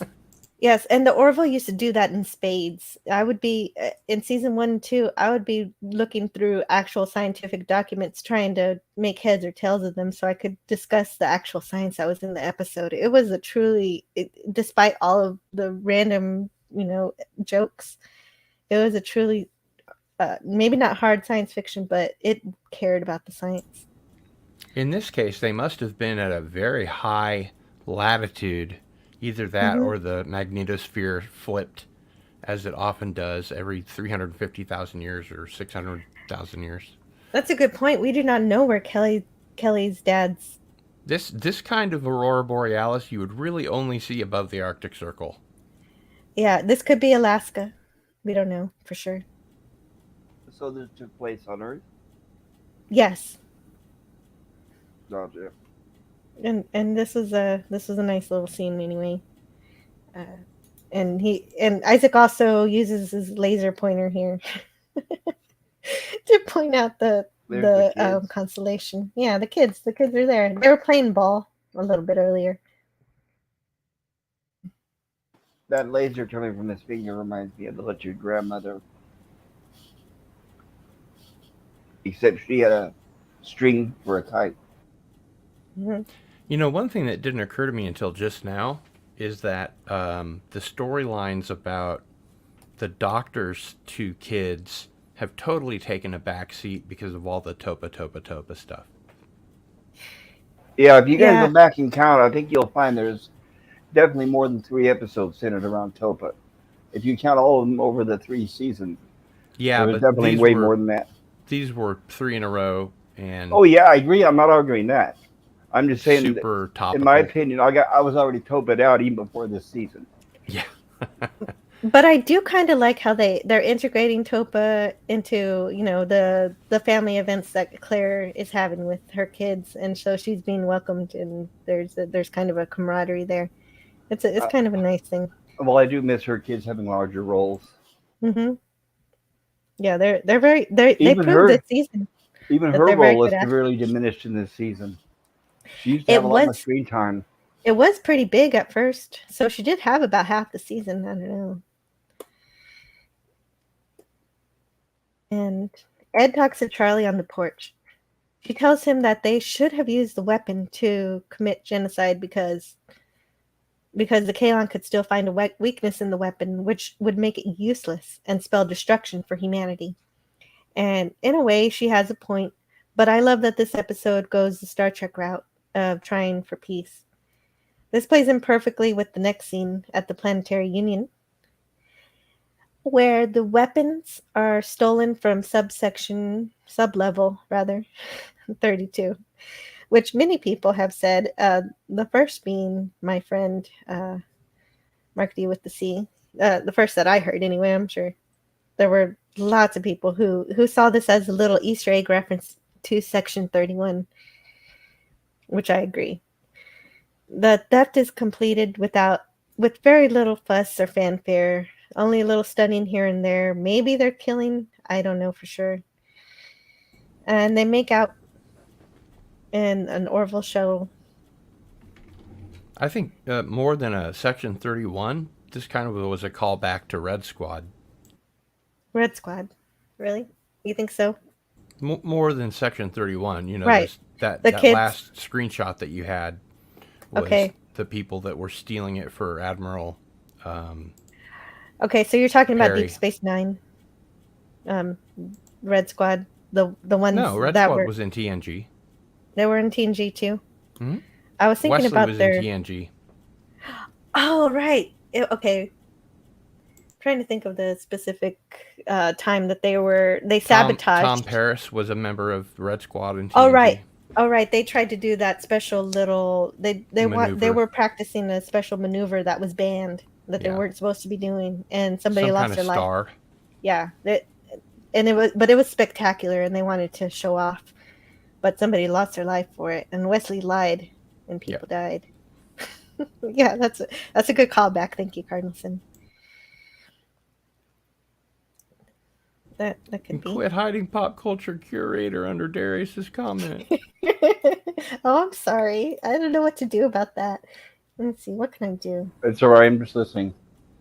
Does that work? Let's see. There I guess that works better. That kind of hides the picture a bit, but let's try that. I didn't know I could do that. Okay. Gorilla's Random Thought says, "My phone died, so I'm far behind." That's okay. We'll see you when we see you. No, it was Gorilla this right here. Gorilla, sorry. Atheist says, "We need a medium sci-fi category because it's a shame to put shows like Star Trek and sci-fi in the same category as sci-fi shows that don't care about the science at all." I will jump in here as a hard science fiction writer. There is a difference between sci-fi and science fiction. I know I disagree, but on this one. In science fiction, you have to understand, University of Kansas is one of the only places where you can graduate with a degree in science fiction. In science fiction, the author, it's a literary genre, so in this case the screenwriter, I guess, gets one gimme, like one sci-fi fantasy. One willing suspension of disbelief, and then they have to explain everything else. That as opposed to fantasy, where everything that the author puts out there, you just believe willingly. I think you can have a few of those elements as long as your intent is to showcase real science in the episode in some manner, real theory, real something that's believable. Well, like I said, this comes from literary science fiction, Right. And we would like to see literary science fiction on the screen, but that doesn't always happen. Yeah. And Star Trek and the Orville. And Dalek 451 says, "I hated all the Topa and Mocklin crap. Brought down this show so much for me." Yeah. Lenrod says, "Not a fan of any of the kid-centric stories, but I really liked the in the spider alien episode where the kids were hiding from the spider. Reminded me a lot of Jurassic Park, so that was kind of fun." And Admiral Ted Danson, yep, he's responsible here. Bad Admiral trope coming in. Pacific 414 says, hello Pacific 414. And sci-fi and sci-fantasy are different, but sci-fi quite literally means science fiction. Yep. But a lot of science fiction writers object to that term. Well, then stop writing science fiction. Yeah, Harlan Ellison really hated it. They don't like the contraction, and I've heard a lot of people call it skiffy. The way that I was trained was that sci-fi was a word that Forrest Ackerman came up with, who is a super fan, and then of course the publisher of Famous Monsters of Filmland, as a combination of science fiction and hi-fi, like stereos were back then. Right, but a lot of true authors like Harlan Ellison thought it was demeaning and that it was taking away from good science fiction. Yeah. Mm-hmm. Yeah. Okay. So I guess I'm a science fiction snob. And that's perfectly fine. It's a lot of fun to examine things with a critical eye there. Yeah. And where are we here? Speaking of that shot there, I want to remind everybody, in case anybody has heard, is George Jetson was born a couple of days ago. That shot reminded me of that. So go right. George Jetson, right? George Jetson wears our flying cars and jetpacks. And... That's darn Thanks, right. Pop Culture Curator. Now that theme song is running through my head like an earworm. And that's also what I thought of the very first episode, an old Yeah, the very when first Ed- episode when we watched it, where Ed came home and caught Kelly, it looked just like the entrance at the beginning of the Jetsons, where he arrived in his little spaceship. And they drank a lot on the Jetsons too. Probably so. They did, but you didn't. All the kids didn't know that they were drinking. They didn't call to it. It went over my head, is what I'm saying, when I was a kid. And Kelly and Claire are watching the sunrise here, and they marvel at their good fortune that everything is wonderful. When Halsey calls to tell them that the weapon was stolen. Yeah, and there's a beautiful sunrise. Yeah, there's there. more alcohol humor in that scene too. And I just feel like it could be character humor instead. It's a missed opportunity. Absolutely agree. So here we get that bad admiral trope, as it's revealed that Admiral Perry led the heist to steal the weapon, the purpose of which was to hand it over to the Krill and Mocklin Say it isn't so. alliance. One of my criticisms of this episode is that I don't think that Admiral Perry would commit, quote, treason, unquote, like he did, going on his own to give them the device. But I know that they have to create story conflict to resolve story conflict. This story always, this show does it a lot. It's just it'll like turn on a dime and suddenly abandon the character. Look what they did to Clyde. Havina. There's a lot of Havina. Several times where just out of nowhere, a character will do something that is very, very uncommon for that character, but it's plot, plot reasons. Yeah. Absolutely agree. I don't think Perry would do this either, but he does. No. You don't get to become an admiral and do that kind of thing, except for that one Star Trek episode. Star Trek 6 was the only one that I saw that was believable. I can believe the conspiracy in Star Trek 6 about the Kittimer. Yeah. Everybody's trying to rip that off too many times. But the TNG episode Conspiracy, for example, itself is kind of unbelievable. Well, that was the genesis of the Borg. That episode, they wanted to have a type of alien that could infiltrate and inhabit the characters, but they ended up changing. They later introduced with the Founders. Yeah. So I guess so Perry does hands this weapon over to the Krill and Mocklin because he's sure that they're going to use it against the Kaylon, since he knows the Union won't. And though this is definitely treasonous, Perry says he doesn't believe it is so because he's protecting the Union against a mistake that could cause the lives of all of humanity. He informs that they will need to reverse engineer the machine in order to operate it. On his way out, Talia decides she doesn't want news of the Alliance spreading too quickly. So she takes him out in his departure. So. What do you mean? I mean that. She destroys his ship. They blow up his shuttle. However, there's a reason that they do that instead of just killing him on screen or even off screen, because they detect the weapons signature of both Kaylon or the Krill and the Mocklins, so they know that they're working together. That's a plot point. Yeah, so they find out anyway. So the whole death didn't really even need to happen.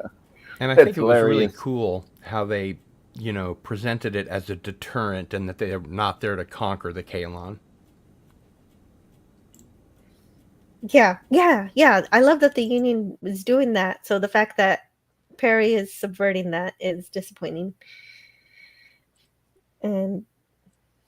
But it does give us the conflict for the last half of the episode, as you said. And so... Pew, pew, pew, pew. Yeah, thank you. So muted that for that scene there.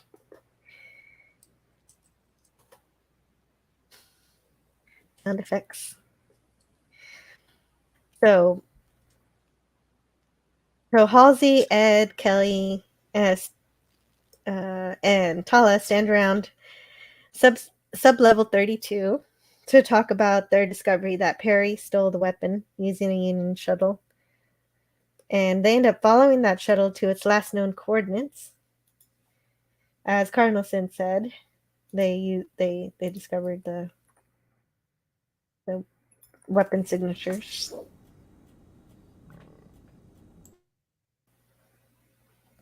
Your software is showing.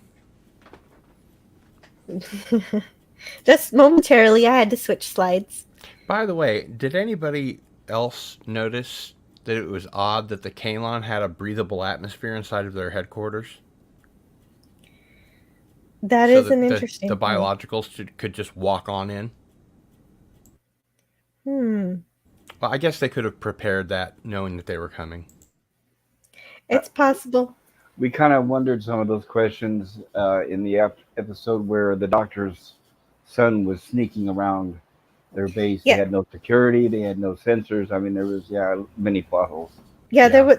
This was identity, and the thing is, the Kalon planet used to have biologicals on it. Biologicals created the Kalon, so ostensibly, maybe these buildings were created before the Kalons, and the Kalons were just using them. In a building that big, you'd have to have a ventilation system if you wanted biologicals to be able to survive in there. Mm-hmm.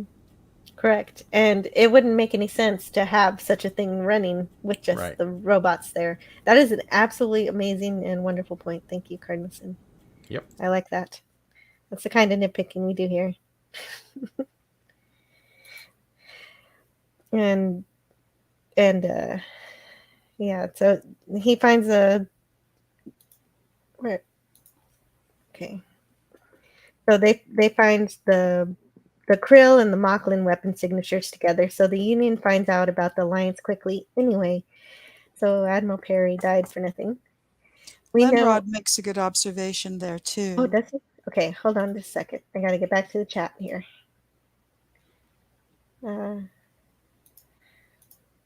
So here, Susan Dolan says in Star Trek they classified various planets by letters. Example planets like Earth and Mars were classified as Class M. What does the Orville, if they do, classify planets as? I don't remember them classifying Mars as Type M. I thought it was a Type G. I don't remember Orville classifying planets at all. No, we've asked. I mean, remember in several. Yeah, but in the Orville, she was asking about the Orville. But in the Orville, we've talked about that a few times, where they sit down landing parties without even checking the atmosphere. Presumably, they did that off screen. Right. Well, every time they put, like we've said, if it happens off screen, that means it doesn't exist on the show. I feel like I've heard the Orville people on the bridge talk about it has a breathable atmosphere, that kind of thing, before they go down. It's possible. Yeah, and then it's always a throwaway line. It's always very fast. Once you establish it in a previous episode, it's canon, so you don't really have to mention it every time. Yeah, I think they do mention it in seasons 1 and 2. They may be remiss in season 3 on the. I don't remember if they checked the. Oh no, they did. They did scanning in season 3. I don't think that they neglect the atmosphere, but they do neglect classification. Speaking of season 3, I know this is a little bit tangential, so I apologize. Sure. But no problem. Does anybody else feel like Ed Mercer is kind of off on the sidelines for this season? Mostly? All 3 seasons, I have in a my note opinion. about that. All 3 seasons, in my opinion. Well, he was much more present in seasons 1 and 2. I agree with that assessment. I've said it several times. He's a follower. He's not a leader. That's why it just doesn't fit. I don't think he should have cast himself as a captain. In this season, he seems to have a more strong leadership role than he was before, but he seems sidelined. Like he's just there as a placeholder. Now I realize he's directing and writing and doing a lot of other stuff. That's true. But it seems like he's just kind of a wallflower for this season. That may be true that he has writing and directing duties, but if it comes to hindrance where it affects the show, then it's not worth it. Especially when it makes it obvious. This was shot at the height of the COVID restrictions. Right, but it's just a point I've always thought. 3 years ago, actually. Well, they were made over the process, but they were just done slowly. They shot season 2 and season 3 back to back, but like for instance, in the Dolly Parton cabin sequence, they used Dolly Parton's camera crew and sound crew, and they just directed them to do what they wanted because Dolly Parton obviously was at high risk for COVID because she's older. Right, correct. That's right. And if you look at lots of production photos, which I've seen a lot of on Twitter, you can see that a lot of people are wearing masks and even those visors and everything. So it was right. They did lots of production in this episode, right in the thick of the pandemic. And Ted Danson had to be let go out of his contract so that he could go back to season 4 of The Good Place. Oh, okay. Well, I didn't know about that. I hadn't gotten around to really knowing why Ted Danson left the show. Was it a contractual thing where he was not allowed to be on the Orville anymore? Because I mean, it's not like this show was taking up a lot of his time. Yeah, right. He Well, only made cameos. He's got that mayor show these days. Maybe that was starting up at the time. Yeah, it's hard to say. Mm-hmm. Lenrod's observation is right there. That's very clever.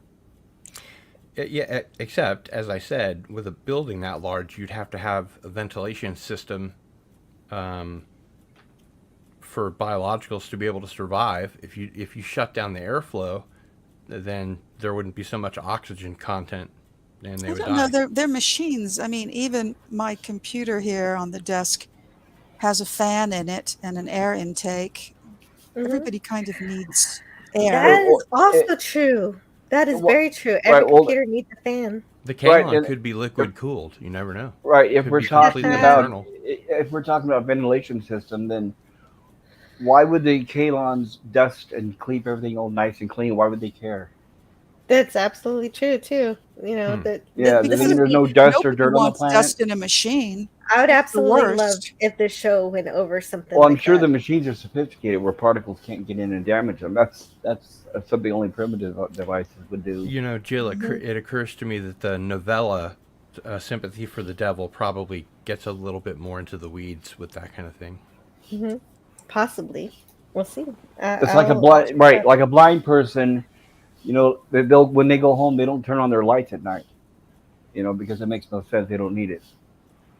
Yeah. Oh, yeah. And Geek Flag also mentions the very same thing. I think the Kalon have ventilation systems like a computer to keep it cool from running too hot.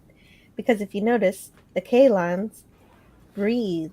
They do breathe, so they don't show them like in space. They can. Well, they have a type of breathing. They were in those pod suits when they were racing to. So they have lungs. Don't know. I don't know if they have lungs, but just like maybe that would be another vulnerability. They right? do seem to be completely sealed, but that doesn't Well, mean they don't have like an exhaust port or something. Exhaust port, a robot fart. Blow this thing and let's go home. Yeah, speaking of which, my laptop is getting pretty hot. I guess we better hurry up. Yeah, we better. Okay, so Atheist for the Cause says, I thought when they came across new planets, they will say it's Class M or Class K or whatever. No, I don't. No, they don't do that. I don't think so. Maybe, but not to my recollection. Isaac, Geek Flag says, Isaac said in the episode Shadow Realms, when they scan space station, it has breathable atmosphere. Gotcha. And Hakeem says, he was never a good captain to me, but it feels like it has gotten worse. Be careful. I've been coming under a lot of attack for saying things like that. And Susan Dolan says, in the book, The Making of Star Trek, a Class M planet was described as having an Earth/Mars atmosphere that humans could breathe without having oxygen tanks. Mars? But we can't breathe on Mars. No, not at this point. Yeah. Okay. Anyway. Actually, in Enterprise, they're using the Verteron array to direct comets at Mars to help terraform the planet. So by the time TOS rolls around, Mars could be a Class G planet.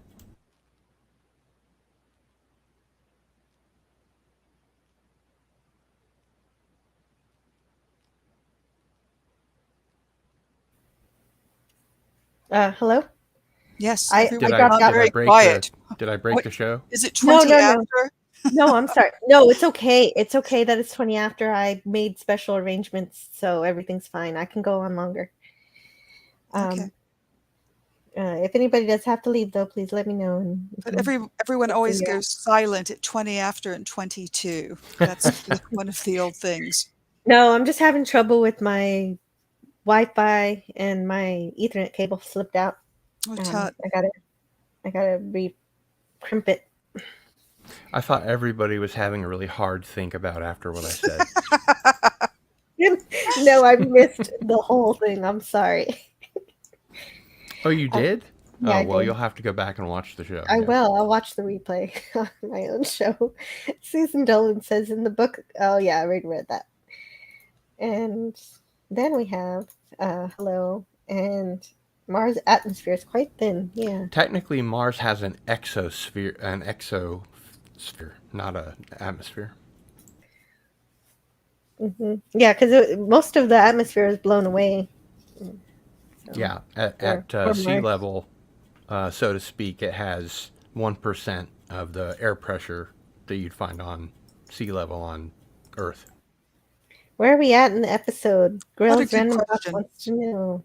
Where are we at in this episode? Good question. Yeah, I was wondering the same thing. So the Union finds out about the alliance, and we know only the Krill attacks Perry's ship. So it follows that the Mocklins have already made quick weapons upgrades to the ship. Borda senses that to figure out how to use the weapon, they will consult the greatest Mocklin scientist he knows, which is Dr. Kalba. He is the research director at the Draconis 427. So they plot a course. He knew where he there. would be, I think is the point. Yeah, that's very helpful, very convenient. While hiding around this planet, the Orville discovers they're hiding around this moon. It looks like they discovered that the planet has a large quantum core, the largest they've ever seen. So they decide they must go back and get help. And who do they get help from? They get help from the Kalon, since the Union cannot face the Krill and Mocklin alliance alone. Oh, wow. Look at all those ships. They're just so Look at that copy paste. Yeah, that's a beautiful copy paste, though. They certainly had plenty of time to do special effects for this episode. That was one advantage of the COVID lockdowns. They probably had the machines at home doing the work. The machines, namely the most popular machine of all, Tom Constantino. Thank you so much for all the hard work you did, and also the hard work of all the special effects people, like Fayette. Is it Stephen Fayette? I forget. Something Fayette. And yeah, they did a splendid job on the way this whole season looks. Yeah, it's certainly the best level of special effects I've seen on television, maybe since Battlestar Galactica, Ronald D. Moore's version. Oh, you don't mean the 78 version? Oh. No, that was good too, but the special I'm just effects kidding. I'm just kidding. in the new That was version just a were carbon copy of Star groundbreaking. Wars.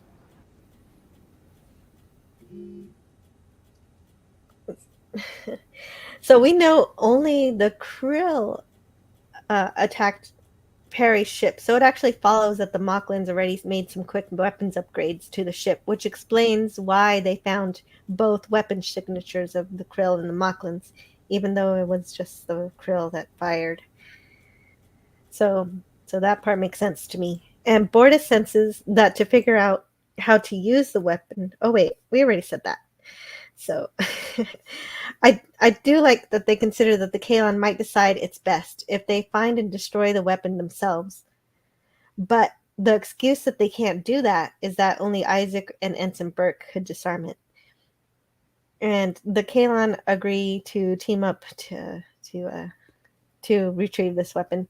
Oddly enough, the Kalon do not eventually try to kidnap Isaac or Charlie at any point, which might have been an interesting conflict. Yeah, that doesn't make sense. That it seems like those two would be their main target, but I don't know.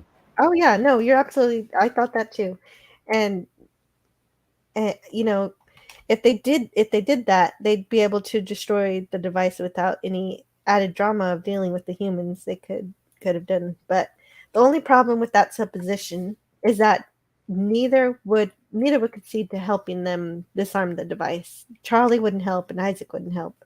That doesn't mean you can't force them. Yeah, maybe Yeah, maybe they war could is try. war, right? We know what they've done in war. Hmm. Yep. But yeah, they could have taken that dark route, and they decided to have a bit more of a light one Well, if they can because. torture Toad, but why not an adult? I mean, what's the difference? Mhm. So I come to that thought because the Union is allying with the Kalon to retrieve a weapon they just told the Union that they would find a weakness for. So it would have made sense if it taken that dark turn. But it is still nice to see that subverted a bit to get some teamwork instead. However, it's just a little bit unbelievable, but it's nice to see. So the Kalon and the Orville crew prep for the mission to retrieve the weapon. Bortus explains, oh yeah, he explains that the quantum core is 500 meters inside the underground fortress, which they can access through this emergency tunnel. And I really like the three-dimensional display here, the LCARs that are shown here. In order to provide the necessary distraction to get the shuttle down to the fortress, the Orville ships in orbit will attack the Krill and the Mocklins, while the Pterodons, led by Lamar and Malloy, will surround and protect the shuttle. The team in the shuttle will be Isaac, Burke, Captain Mercer, Tala, and Kalon Primary, who insists on joining the mission because he doesn't trust Isaac. So the Union does just that, but they don't have to worry about firing first because the Krill do them the favor of attacking immediately. For some unknown reason, however, the Kalon's entrance to the battle is delayed. But the battle itself does look pretty good. I think that was because they wanted an element of surprise. Yeah, it is definitely surprising. That was like the second for wave. them. It was surprising for the Mocklin and the Krill. Yeah. I didn't have any clips today because I procrastinated a bit putting the show together. But so you're gonna have to go and watch this episode if you want to see all these amazing shots that they got here. Is it over? Possibly I'm sorry, no. Okay. Possibly No, that's all right. Okay. I thought you were closing up the stream. Okay. Possibly Sorry. the best part is when the Krill captain says, Avis, help us all, right before he's finished off. It looks good, but a friend who really loves these type of battles had a comment that stuck onto me. He said that he was bored. And I was shocked to hear that because I I was usually going to ask that if it's overkill with the special effects. You know what that reminds me of is the opening episode of this season where the kid is running through the halls and everything is exploding behind him. That was all really eye-catching, and I thought that it was very good. It was By the time beautifully you get orchestrated. to this episode, yeah, it is a bit of overkill. Well, let me ask you guys this: would you rather see 1,000 ships? Somebody's phone's ringing. But would you rather see 1,000 ships all just going pew pew pew in space, or when you see the Enterprise go against the Reliant ship on ship? I find something like that much more interesting. At least in My my thought opinion. while I was watching it was that, okay, this is the grand finale of this particular story for the whole season. So they're going to make it big. And they did. It was very big.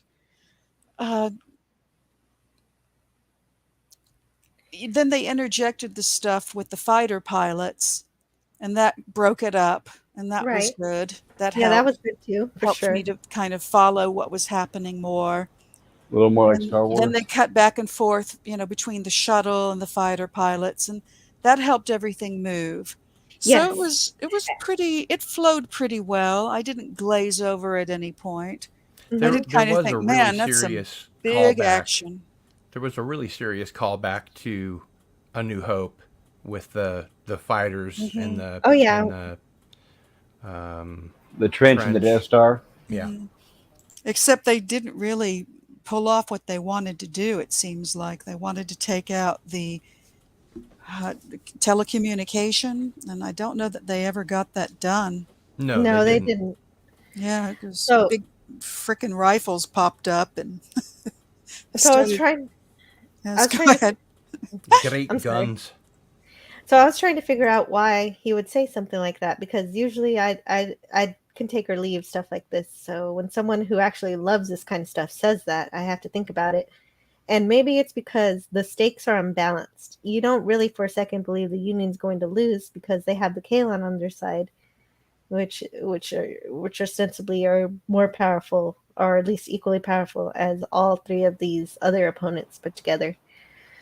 So Well, it's a bit. plus, in my opinion, it seems like we've never really seen the Orville in real danger. In Star Trek TOS, there was many episodes where we actually wondered how they're gonna get out of this, but they never seem to be in any really danger in this show. Yeah, So you know they're gonna win.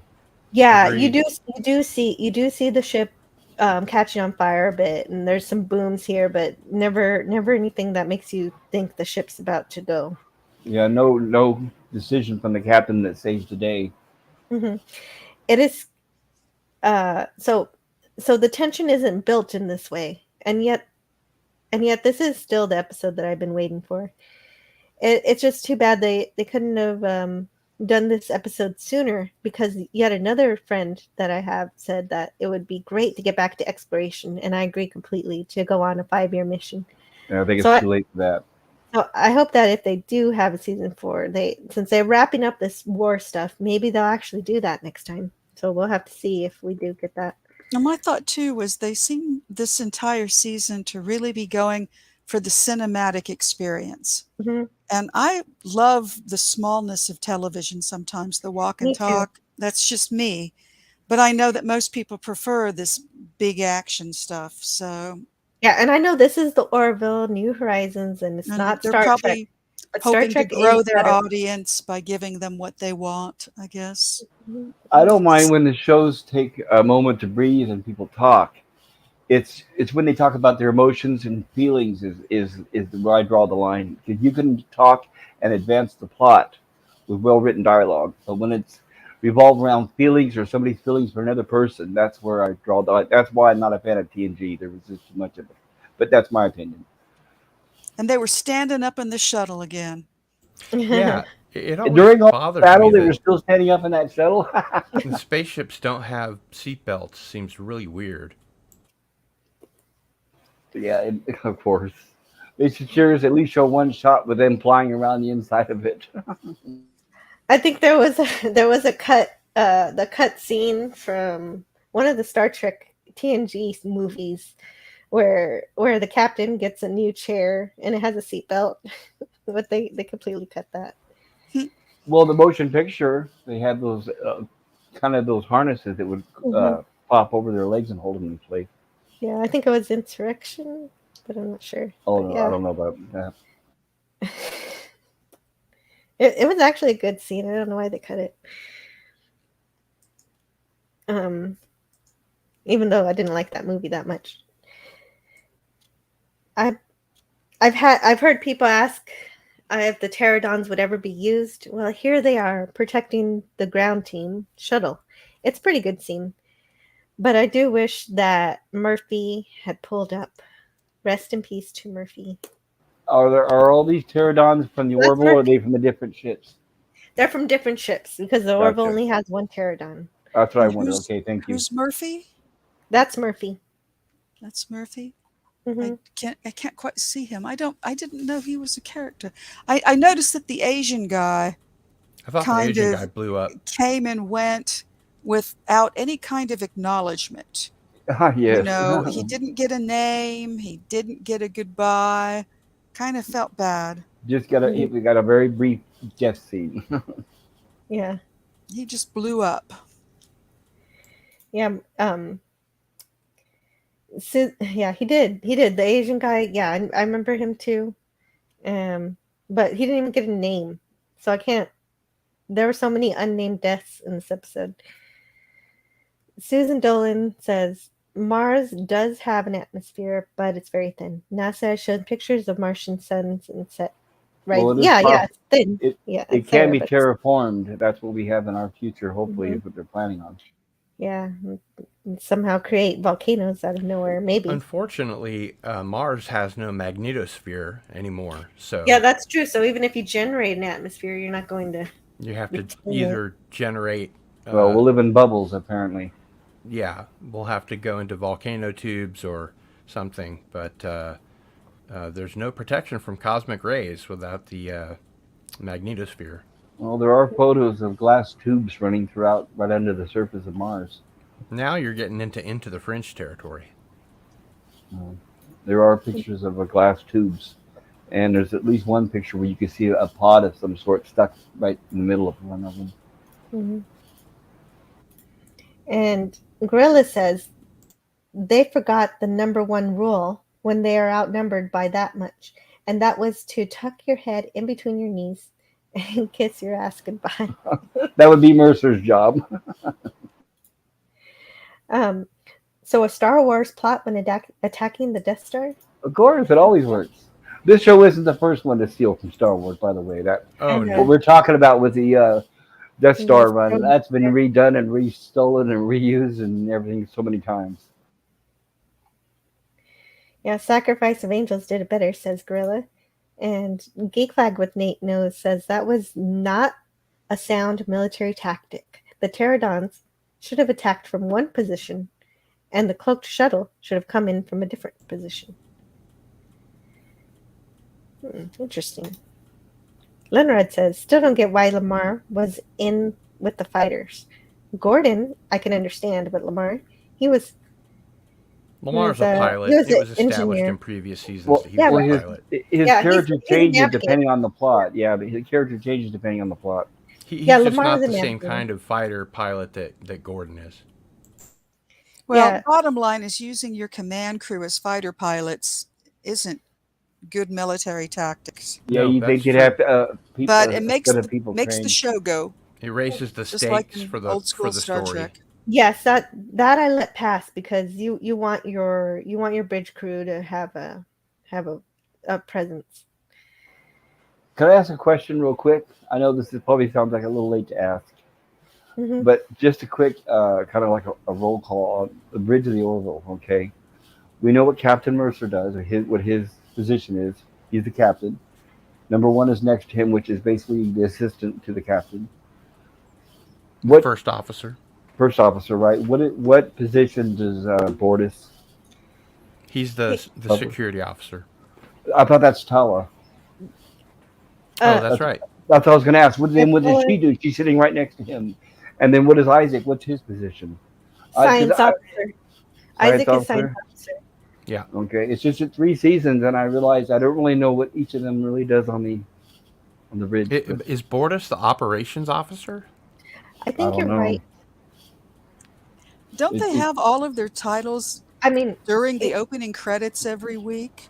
No, it just says starring so and so, starring so and so. No, as so and so Bortis, as so and so. I think they have their titles right there with their names. Yeah, I don't mean like captain or commander or lieutenant. I just mean their position on the bridge, what they do, what their consulates for that they control. I don't know what his station is, but he is a lieutenant commander on the show. Yeah.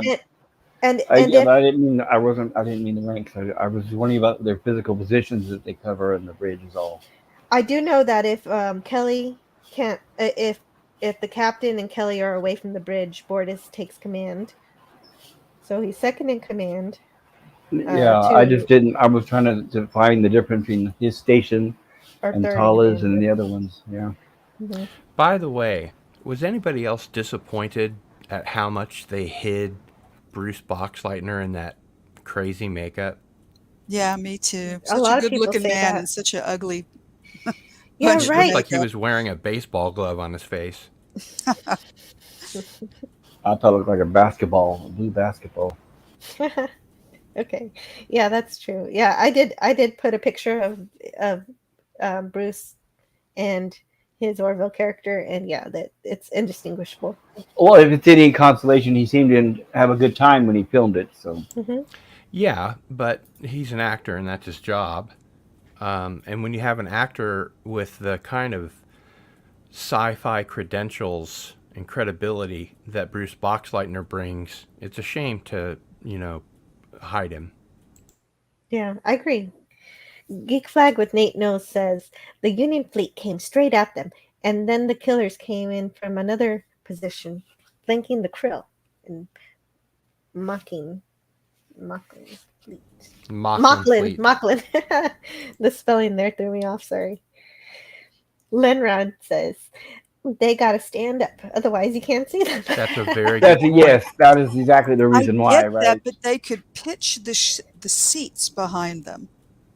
Like that's what I've said before. Is that the floor already is at an angle? They can easily adjust the seats where you can still see them in the same position. But it's like mom and dad saying, "Will you please sit down back there in the car?" It's just a sad choice.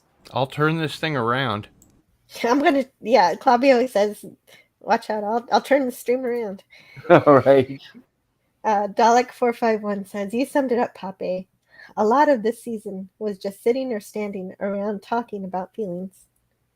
And this episode was really different from the rest of the season in that it didn't do that, and it focused on action, story, concept, and plot. And characters, too. A little bit. Not as much. But not I so love much as the rest character of the interaction. I love a good ensemble cast. Mm-hmm. Yeah. Yes, all the drama was in what they were in the actual politics of the situation. And so that it was almost good. seemed to me like they had waited the entire season to do that. Mm-hmm. But they could have done that the whole season. There was nothing stopping them. Anyway, Nate Knows says the Orville is a better Star Trek than New Trek and a better Star Wars than Disney Star Wars. Yeah. Facts. Gorilla's Random Thought says, who needs seatbelts? It takes the fun out of having the pull on who goes flying through the view creeks first. Okay. View screen, yeah. Well, I think the inertial dampeners help with all that. Gorilla's Random Thought says, that was Asian Kyle from Strange Nude Worms. Anyway. Cardinal Sim says that's why it's called an exosphere. Leonard says the pterodon has terrible all-round visibility, not well suited for a dogfighter, even with the computer displays. I'd agree with that. Very interesting. I like all the analysis of the ships here because that's something that I don't really do. And Darius is saying hi to Dalek and Munrad. What's the highs? Bortus's third officer and ops officer. Thank you, Gorilla.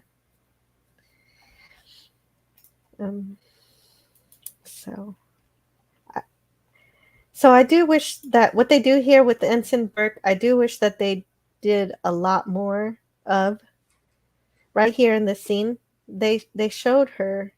Well, I guess I missed getting a clip magic suit. Yeah, a magic suit. Right out of Discovery. But right out of the motion picture. Rocketeer, as some people were saying. Well, what they do with her, they show her that she's unable to get out of the crossfire. Right, and the motion picture. Sorry, Star Trek the motion. I'm sorry, Jill. Star Trek the motion picture one was more believable because we actually have a similar suit like that they use up in the space station. Right, or on the shuttle anyway. Yeah, it wasn't like an Iron Man suit. That's what these are essentially. Sorry, go ahead, Jill. These were more combat models. These are very functional. It wasn't like anything silly like STV was. Why did it suddenly appear out of nowhere after 3 seasons? Same reason as the Ultimate Weapon. Mm-hmm. Budget. Yeah, we're a science fantasy story. We're science fantasy now. That's what I keep telling myself. So is this the part where Ed's going to act like a man and do something dangerous and daring? No. This is where Ensign Burke I'm trying to say something nice about Ensign Burke. Doesn't matter. The captain is supposed to stay on the ship and let the first officer. We wouldn't be talking if Star Trek was like that. We wouldn't even be talking. We wouldn't even have the Orville. I know. But Okay. in a real military vessel situation, you'd never have Yes. the captain of a ship Never. They're do at such that. a distance from the war. Yes, in Well, then, reality, then how come? Well, I have to ask because I have not seen this episode. Then why can't the people that he has defending him be a mixture of male and female? you're right. They could have done that, I but mean, sending the women to fight for the ship. Sorry, it makes no sense. and it would make sense for the captain. Even That's sometimes Captain Picard right. wanted That's to written get by in on the somebody who's shuttle. never been in the military, who's never seen real war. Well, Tala is their security expert, and she is the strongest person there. That's one of them, yes. But Yeah, okay, yeah, that is one good thing about this landing party is that it does have Tala and Isaac, their strongest. And the Tala actually was used in the away team to do something that nobody else could do to get that door open. Right. Got to open that jar of pickles. That's right. Yeah, it would have been funny if someone said that because Ed wasn't there to say it. No. They show her. Okay, so Ensign Burke. The reason why I like her scene, I didn't get a shot of it, but they show her unable to get out of the crossfire, even with her 4-dimensional thinking, and seeing her fail at doing more things on this season than she did would have been a splendid way to make her more realistic character, and they did it all in this episode. This was definitely the end of her redemption arc for sure.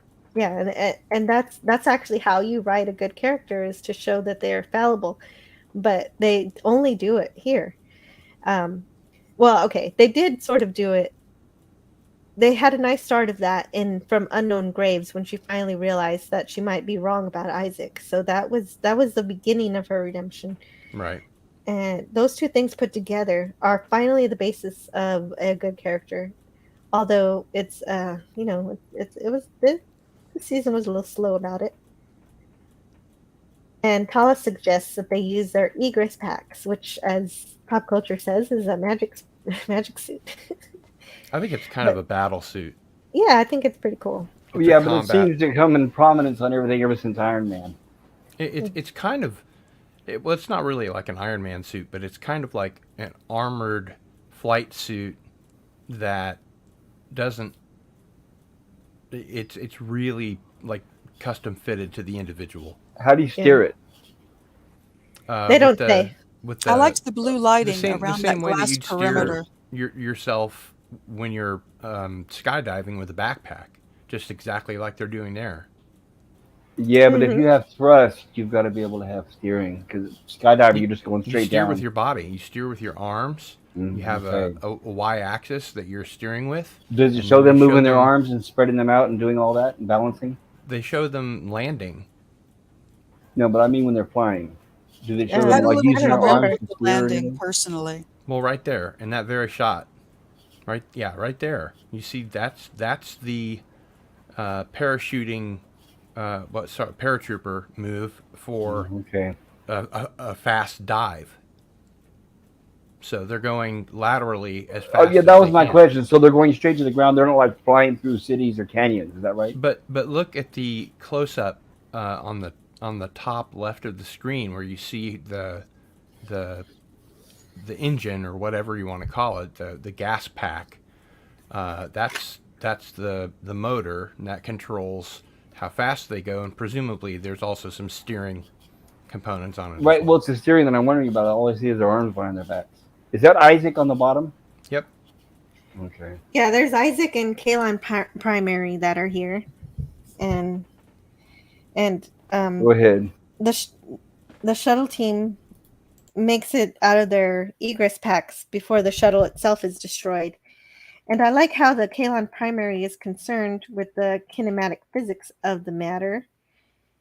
And actually, Hulu or somebody released a clip of it so I could play it. At our current altitude of 5,000 meters, we will need to achieve terminal velocity before we initiate reverse thrust. Just hit the button before you hit the ground. Good luck.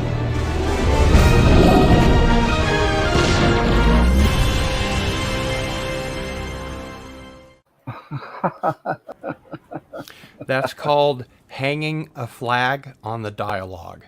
When the show or the writer realizes that the reader or the audience is going to have a hang up, they put a flag on the dialogue, which means they're taking care of it in advance to let you know that they know. You mean winking at the camera? Also known as lampshading. Yeah, but that's their Captain America moment, I guess, huh? In screenwriting, it's called hanging a flag on the dialogue. Oh, okay. I've never That's heard a more the expression positive way of saying lampshading. it. Yeah, like we know there's something fishy about this, but Yeah, but we're gonna move on. Yeah. Yeah, moving on. And I'm going back to this scene because I had put that Lamar had a great line here. Group leader to Kalon, get your shiny asses down here. We need reinforcements. It made me really happy, not only because it reminds me of Futurama, but really it's a great way to engage with the Kalon on an equal footing with terms like that of endearment.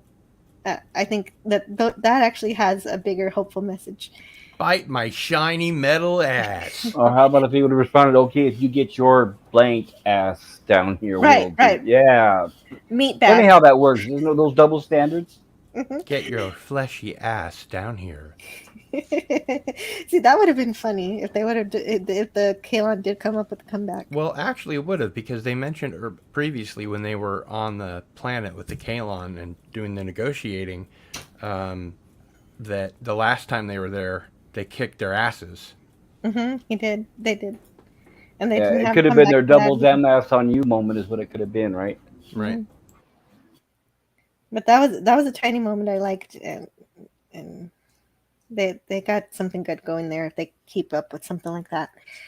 So Tala opens the jar of pickles, and Charlie charts the route to the weapon, which must be changed to a longer one after the Mocklin and Krill attack them here. And so we get some hallway battles, lots of hallway battles that I don't capture. And they reused the set from the previous show. Right, which Midnight I thought Blue. was cool. Or wait, is that Or the right one? a previous episode. Yeah, Was it supposed to take place in the same location? Mm-hmm. No, but they had the same building style. That's fine. I'm not knocking it. That's what you see in all shows. Yeah, it's the same one with Dolly Parton. You'll redress the set, yeah. Yeah, Previously, it was where the Mocklin's Black Ops site. Right, where Topa was tortured.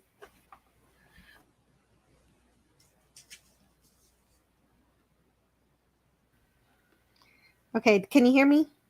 Yes. So far, so good. Yep. Hello? Hello, Yes, hello. hello. We hear you, Jill. Okay, great. So after this, so we get a lot of shots of Kelly walking around. Okay, so we cut to this giant quantum core we heard about earlier when they were hiding behind that moon doing surveillance. And we know Dr. Kalba has been on this planet for a while, but how long did it take to build such a large quantum core? So you see how small Talea is. Also, this reminded me a great deal of the weapon that was being built in Enterprise to take out Earth.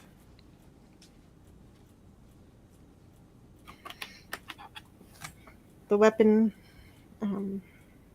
Yeah, there was an arc in season 2. I forget the name of the race, but they had 5 different species in their race.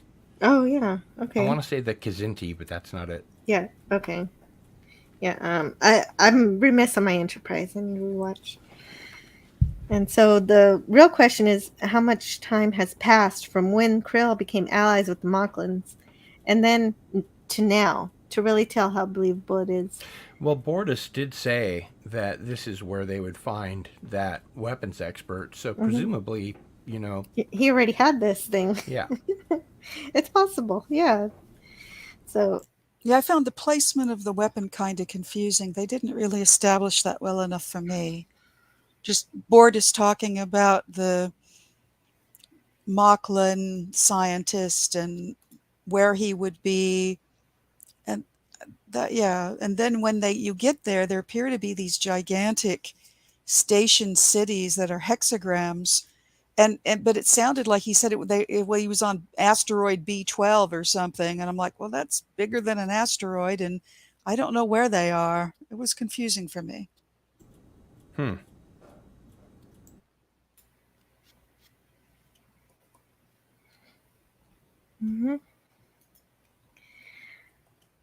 So when the array is activated for the weapon, Captain Mercer orders the transmitters on it destroyed. And only then do the Mocklins remember to use the giant cannons that are attached to it. But that's after we see this array here. This is the weapons array. Yeah, that's doing whatever it's doing. Boy, that thing packs a punch. Mm-hmm. Yeah, so yeah, it's charging up. They're charging up the weapon, essentially. Yeah, and here they basically dressed up the previous set that I was talking about with the area where they tortured Topa just by putting some vertical light bars on it. Yeah, they changed the color, the lighting, and stuff. But it is a Mocklin facility, so it makes sense for it to look the same. Oh, sure.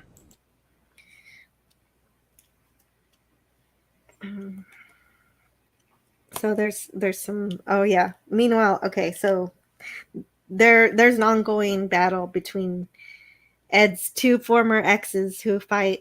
You know, So we get a cat fight. Yeah, in heavily armored cat fight. Yeah, I had trouble with how Kelly got out of that one. The choreography of the fighting wasn't clean. No, but I agree. I think that it's implicit that she's a highly skilled and highly trained officer if she's the number one. Well, apparently she's the only one. At some point, you've got to get somebody to drop a BF knife like that when it's at your throat. Right. They've got to drop their arm, but it just all kind of got swept away. And I'm wondering if they're concerned with protecting the captain. That's why he doesn't put himself in danger. Then the same logic should be for the first officer. For the chancellor, it should be for their whole bridge crew.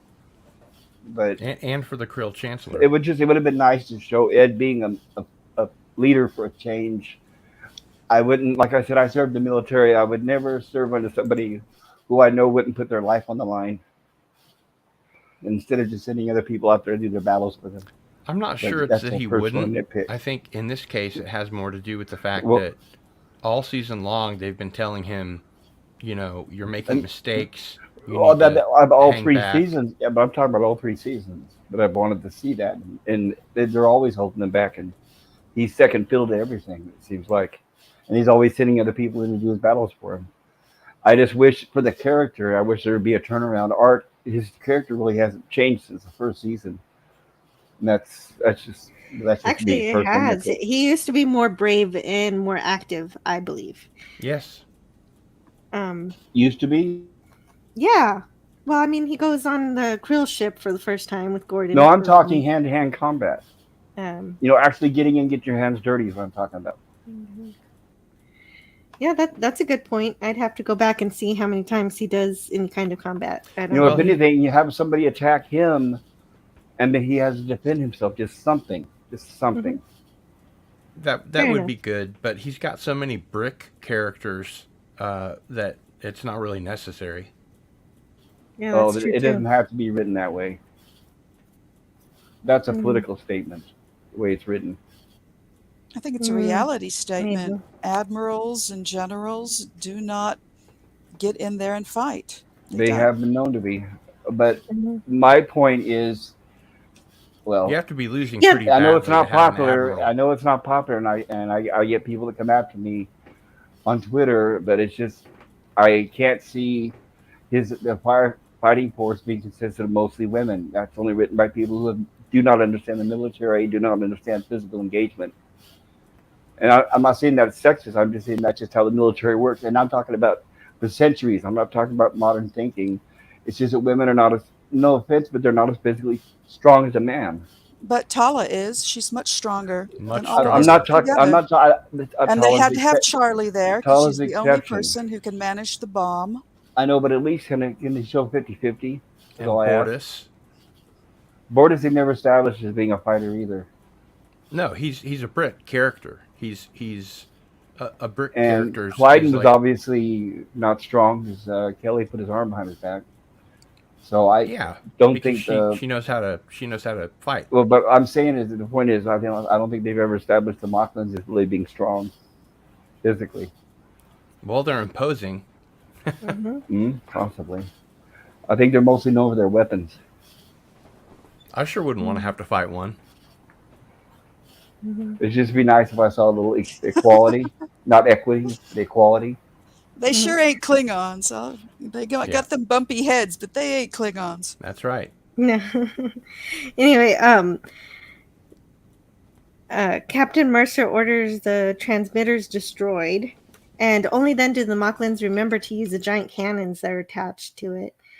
And that seems to be a good idea. I liked that. Isn't that convenient? Yeah, and this proves to be too much for the Pterodon team, combined with the Krill and Mocklins also attacking, so they have to fall back. It is a little surprising that the Kaylon don't provide more of an advantage than they do, but I guess I don't know. What do I know? It was also kind of convenient that the Kaylon waited until the Union had the ultimate weapon to attack. Mm-hmm.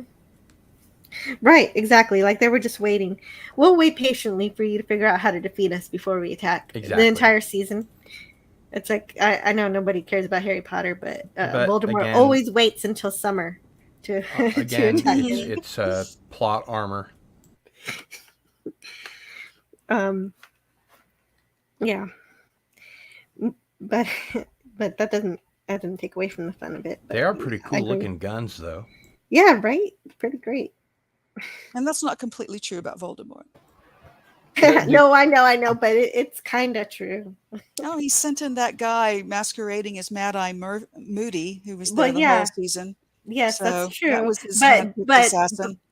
Well, okay, I meant his actual attack was off at topic. The end, off topic.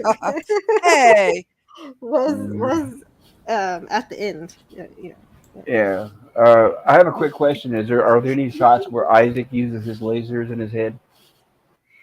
Yes. There's Kaylon Primary with his lasers. He goes. No, I mean Isaac used the lasers in the head. Yes, in yes, this he episode. does. Thanks. Yes, okay, that's what I was wondering. Thanks.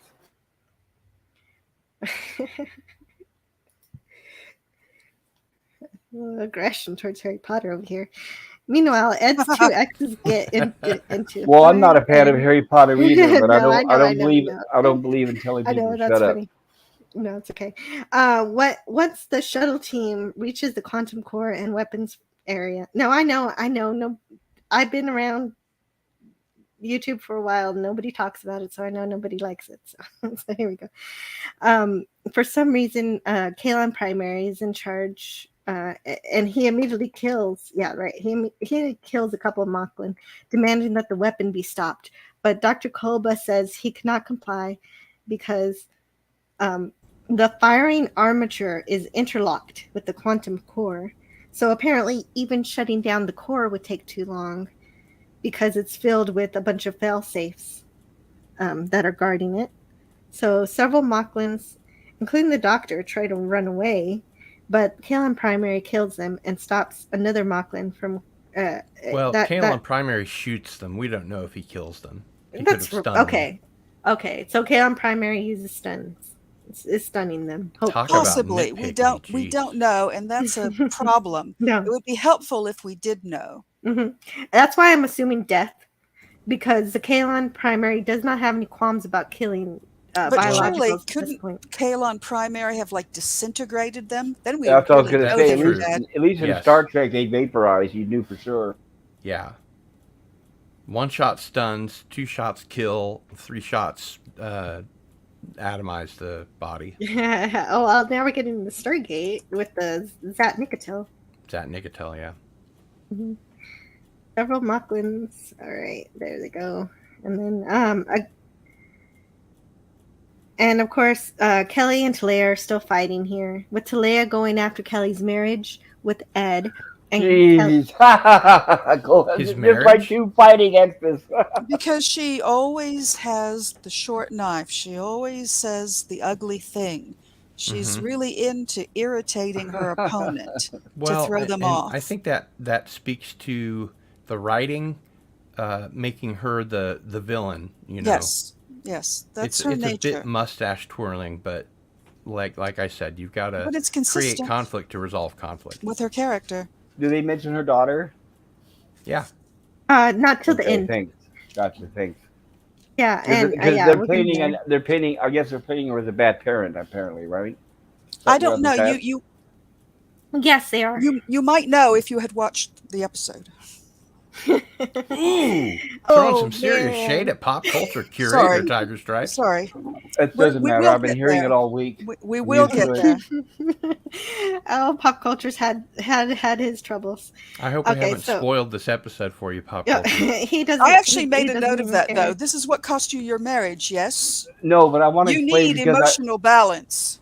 I explained to Jill and Tiger before the stream started is my opinions don't seem to be very popular, and when I go into public chat rooms, people come after me. This is us. I'm explaining to the chat this is us. That's them. I was just hoping to explain to the chat. I apologize. At least you have the courage to stick to your convictions. Mm-hmm. Yeah, and Kelly in turn attacks Talia's skin. Yes, and you need a dermatologist. Yeah, and I really wish that line had been stronger. You need a new face. You need a plastic surgeon. I think you need your face rearranged, and you need a good left hook. And then you come in with the right. That would be a good line. Thank you. I thought about it really I love hard. that one. That is great. And you need a better left hook and then flatten her. With your right. Yeah. Mm-hmm. Yeah, let's check out the comments because I've been away for a bit. So, where was I? I don't even know because I don't have. That's why I had a comment up. Maybe I'll star them whenever I happen to bookmark them. Learning live on air what to do. So. Well, this goes back to what you were saying before, Jill, about the dampening field. It wouldn't snap their ankles off. Yeah. I did have trouble with that, and you guys making the analogy to Iron Man made me realize that that's so beautifully done in Iron Man. I was disappointed that there wasn't more of a pull back up before they landed on their feet. I think they might have been. Instead, they just kind of did it at a run, and that's coming again from a screenwriting perspective. They may have wanted to avoid that sort of superhero landing, But you need that to compensate scientifically. Well, they did pull up and. No, they didn't pull up. They did not pull up. They did. They just sort of came at it at a run. They pulled up and there was a little I disagree. retro blast before they did land. Check out the episode again. I'll take a look. Hakeem says that I like the design of the Krill fighters more than the Orville ones. You're supposed to. And hello in the chat to Snorta Poopus Cuber. Snorty. Hi, Snorty. Lots of pointless hallway battles. A current day tag team would wreck these people, says Linrod. And I love to hear comments like that. That's why my pop culture is my military consultant. So I would have loved to get his take on the battles in this. How humans are. Lots of So, that's why we need your input, pop culture. Know, right? I mean, I thought exactly that. I thought he would actually kind of like this one. But we'll never know because it's getting spoiled. Nate knows they can steer by moving their body when skydivers jump out of the plane. They can actually control their direction by moving their body. So they can do the same thing, just with thrust behind them. And that's what Cardinal Sin was saying. Yep. And Lenrod says using long rifles in close quarters is such a bad idea.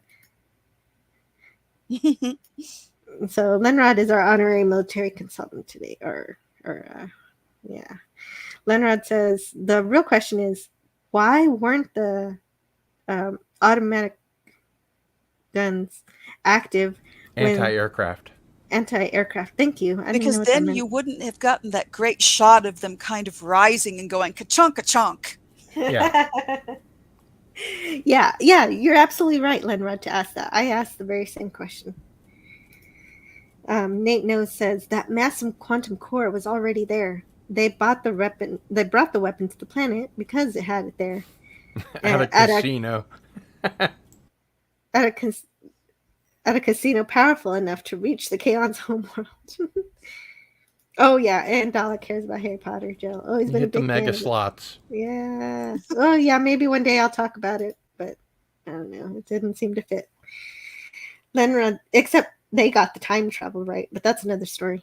Lenrod says, I'm pretty sure he did kill them, as he questioned Isaac for not killing the one guy. Yeah, me too. Nate Nose says, But it was such a mistake for Isaac to let that guy go. That's why it would have been helpful for me if Isaac had just stunned him. Yeah, right. Exactly. You know, because letting that guy go. Mm-hmm. I thought that was going to come back to bite them in that, but it never may wasn't still. enough time. Nate Nose says the Union fleet is structured like a navy, and a captain of a ship would have never gone on this kind of mission, which is the first or second officer. Mm-hmm. Yeah, that's very similar to the conversation we had earlier. And Nate says Kaelons were rebuilding their fleet after their first attack on the Union. Geek Flag wins the no prize. Great observation. Mm-hmm. And Hakeem says, I didn't like the fight scene. Kelly gets her face smashed into a solid pillar. And Tala, oh wait, yeah, that's where I'm getting into that. All right. That fight scene. Mm-hmm. Yeah, they really cut it up, so I'm not talking about it all at once. You know, I have to interject here. I wouldn't be surprised if when this season comes out on DVD, it's 90 minutes long. I bet they did cut a bunch of stuff for time. Wow, you think there's even more of this episode that we're gonna see? I would bet the farm. Okay, we'll see. Okay, so again, they wait until this episode to give us more things that Charlie cannot do, which would have been wonderful sooner, but it is so good here. Every time she takes down one failsafe, another one pops up, so she can't. You know, she uses her 4-dimensional magical thinking, but I love when the Kaelon primary says, I do not understand what, which sums up my feelings for that superpower the entire season. Then that Mocklin from before grabs his weapon and tries to fire at Charlie. And this, for me, completes Isaac's story arc with Charlie, as he saves her from the fire, from being fired on, just as Charlie once saved Isaac, though begrudgingly. Isaac shoots the weapon out of the Mocklin's hand, allowing him to flee and confusing Kaelon primary. Isaac explains that he didn't kill because he didn't have to. Perhaps teaching something about mercy to K1. And that was a good moment. Also, by saving Charlie, Charlie is able to give her life to complete the mission. Correct. And Talea and Kelly's battle is continuing here. So in the next scene. Oh, right. This is where... Okay, there you go, pop culture. There's Isaac's head gun there. And Talea and Kelly's battle is continuing here. And this would have been... this right here would have been the killing blow to Kelly, if not for Tala appearing just in time. And The Charlie... cavalry. The cavalry, yeah. Gandalf. The prophets. Charlie cannot... Or, again, in Enterprise, the Makos. Yeah. Charlie cannot stop the weapon or shut down the core. Oh, I need... Wait, what? There's no more? No, there's definitely more. Hold on. Wait a minute. Oh, here we go. Charlie cannot stop the weapon or shut down the core, so she's going for the tried and true method of overloading the thing. So that requires constant input to achieve. shows she cannot set a timer. She says that when she does destroy the weapon, the building and part of the planet will also be destroyed. So everyone has to leave. Even the first time I was watching this, I realized the importance of how K1 looks back at her. And he kind of lingers a bit, noticing Charlie's sacrifice.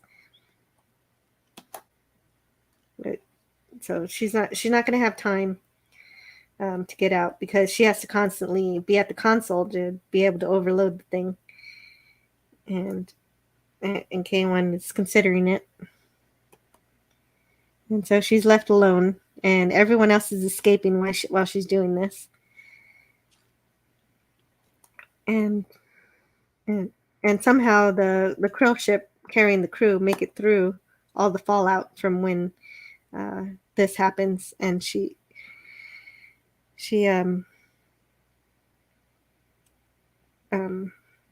calls out to the woman she loves in her death here. Well, that is she thinking that? Because there's absolutely no movement of her face.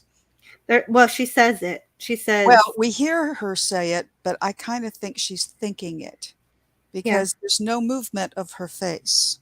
Mm-hmm. Yeah, she might just be thinking it. Oh, yeah, that's a good point. She says, "I'm here, Amanda." Mm-hmm. And you're right. We're probably just hearing her head.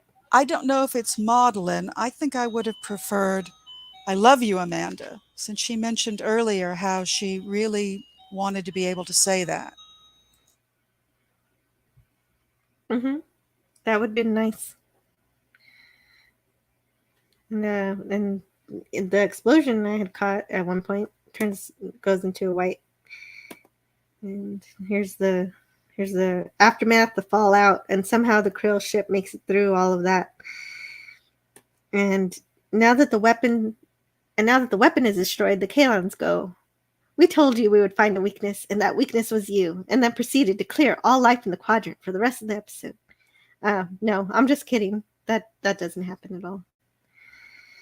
That could have happened. It didn't. It's just a thought I had.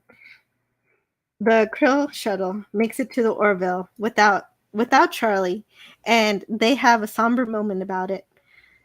And Kalon Primary still doesn't understand why Charlie destroyed the weapon so that the Kalon might live.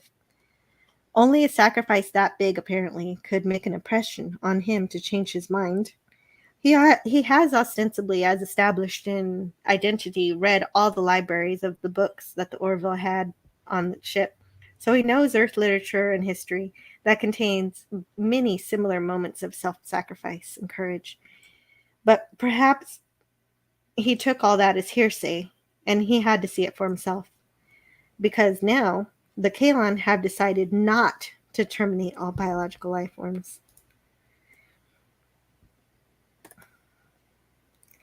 So Ed goes to see Talea and finally expresses his need not only to care about Anaya, but to give her a safe home, which was a major problem that I had with the episode Gently Falling Rain, where he doesn't even ask if he could take her.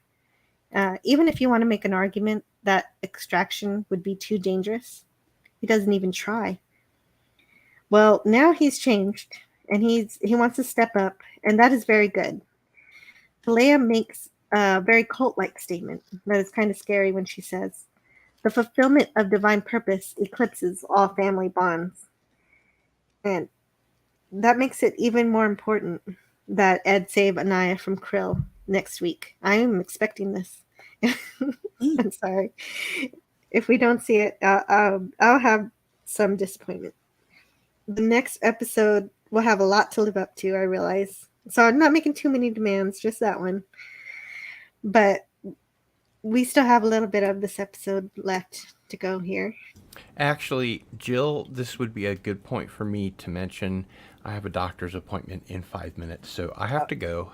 Okay, Thank you so much for being here. Hey, do you have to go immediately, or can you give us a... Nope, I gotta go now. Okay. Thank you very much, Cardinal Sin. Everybody out there, subscribe to Cardinal Sin at youtube.com/Cardinal Sin. Thanks. And have a great day. It was a great show. Bye. Bye. Yeah, I know, I'm running long.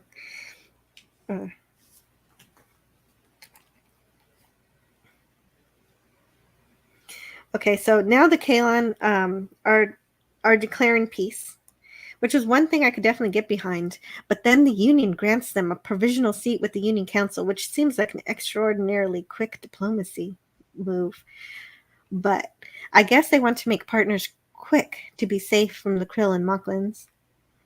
The Kalon are really not down. But actually, though, if the Kalon are being peaceful towards biologicals, I'm not really sure how long the Krill and Moklin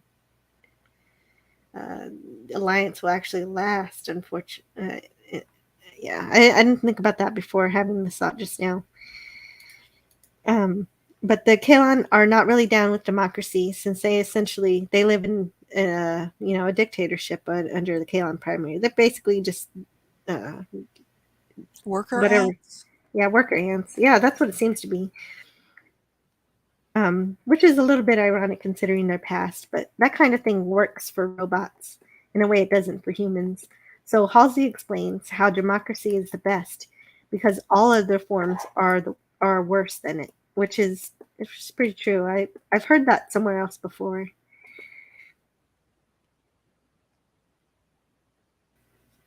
And And here he kind of mentions too that democracy is the best system to ensure the strong don't dominate the weak, at least not for long. I really wish that line had been divided so that the lady on the end could have had a word to say. So he could have said, to ensure the strong don't dominate the weak, and then she could have said, at least not for long. And that I would have loved that. That would have injected just a little humor. It's a mischance.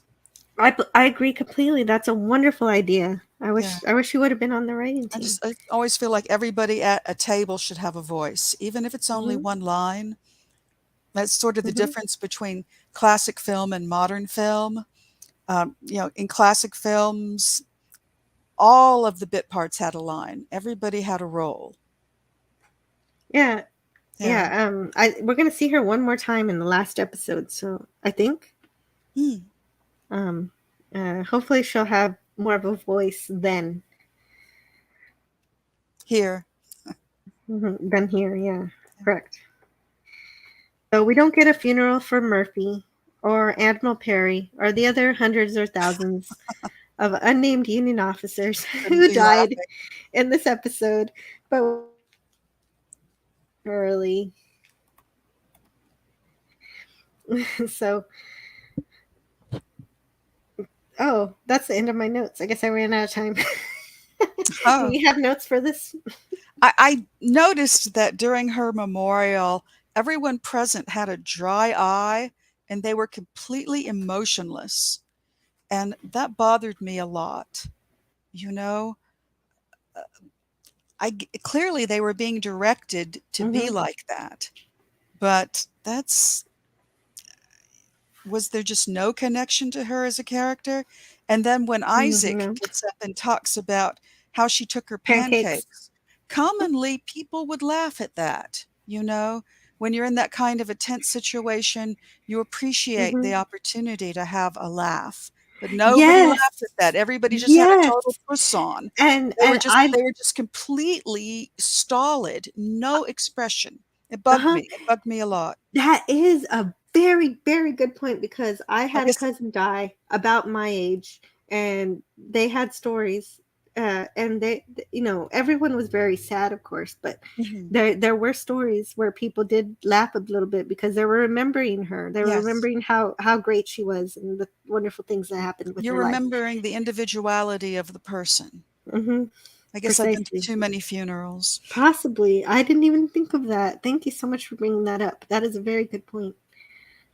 Yeah, you didn't really feel like anyone had a connection with her except for No, Isaac. they were all like a bunch of Kalons. There was just nothing going on out there.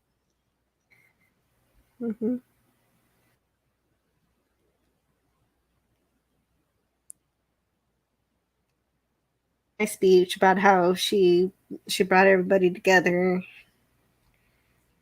and Michaela or her sacrifice will reverberate across. And that's the episode. Are you still?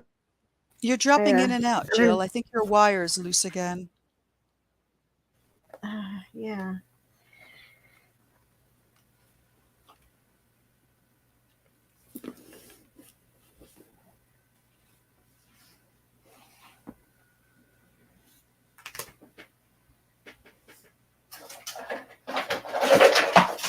Oops. Oh gosh.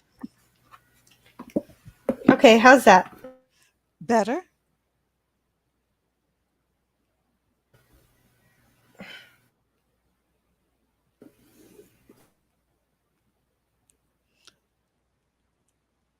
And Lenrod observes here, I'm sure it's about Charlie. Well, she did kind of suck, and he's laughing. And, you know, are you still there, Jill? How about you, pop culture? I'm here.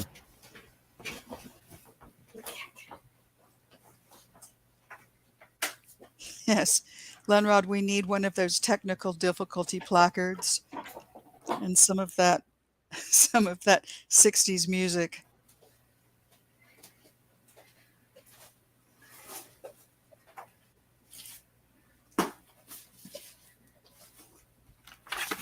And Hakeem said, I don't think she was well liked.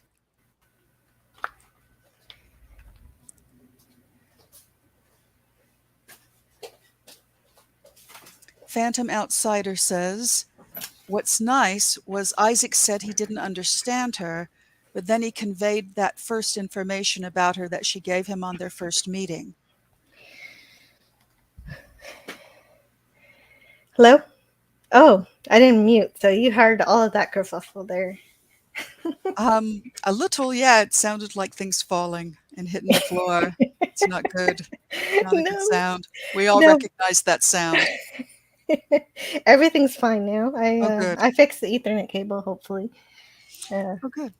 Okay, so yes, yeah, they have a speech and everything about how important Charlie was to everybody, and for bringing peace between, for being the catalyst for bringing peace at the Kalan.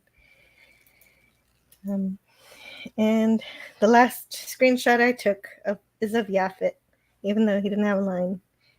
I just like seeing him. Always love to see Yaphet. Me too.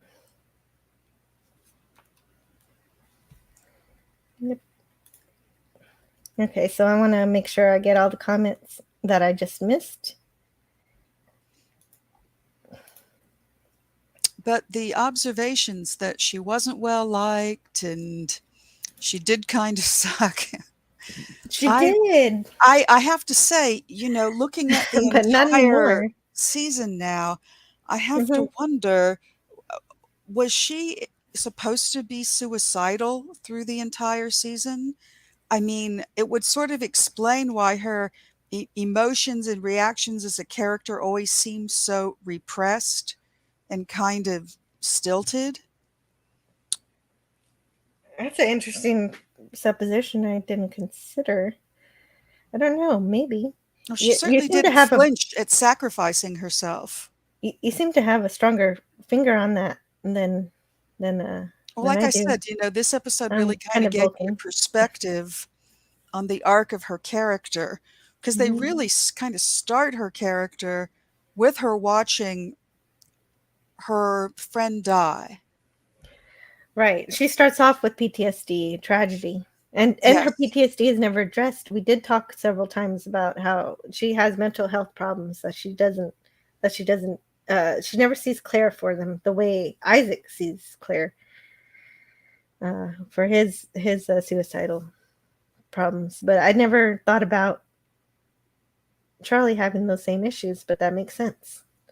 I think I'll have to go back and analyze the things that she does that might explain some of her nasty behavior, the way she talks down to people and stuff.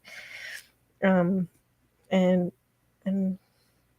interesting. Wow. Yeah, you never really know why someone's behaving a certain way sometimes, what's going on underneath. And Geek Flags with Nate Knows says Union Fleet is structured like the Navy. Okay, yeah, right. We read that one.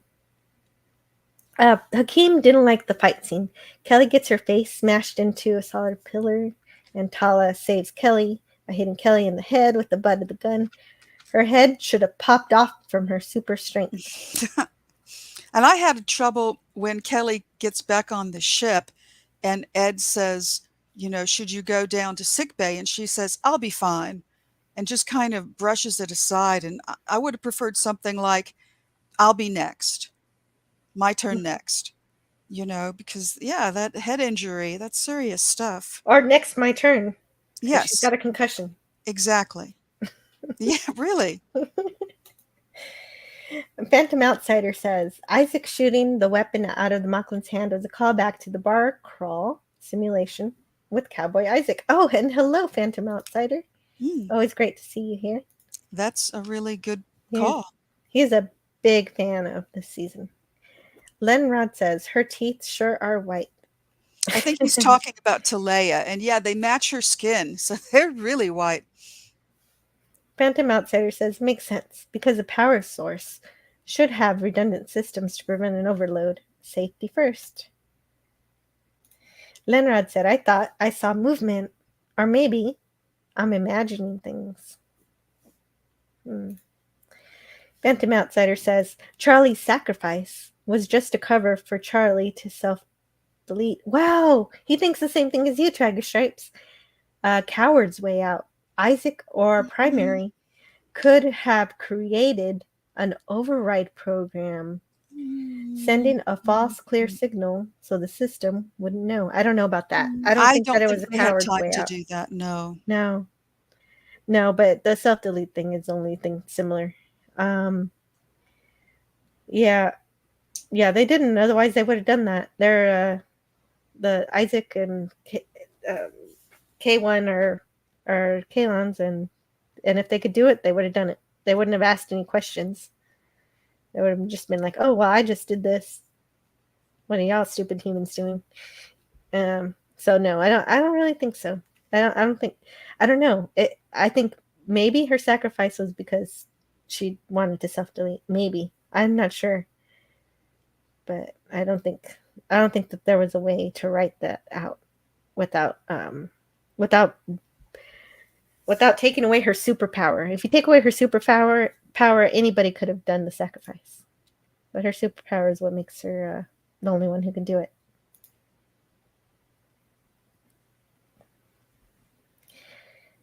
And have a good doctor's appointment, Cardinalson, if you're still listening. Phantom Outsider says, it's likely she's lying. She just wants to be free. And if not, she's fine with hurting Ed. So that's about Talea saying that religion is more important than family, which is a very cult-like thing to say. And Phantom Outsider says, they gave them a provisional seat so that the Kalon can have a voice at the table. If they didn't have a voice, they'd have no representation. And Snortapoop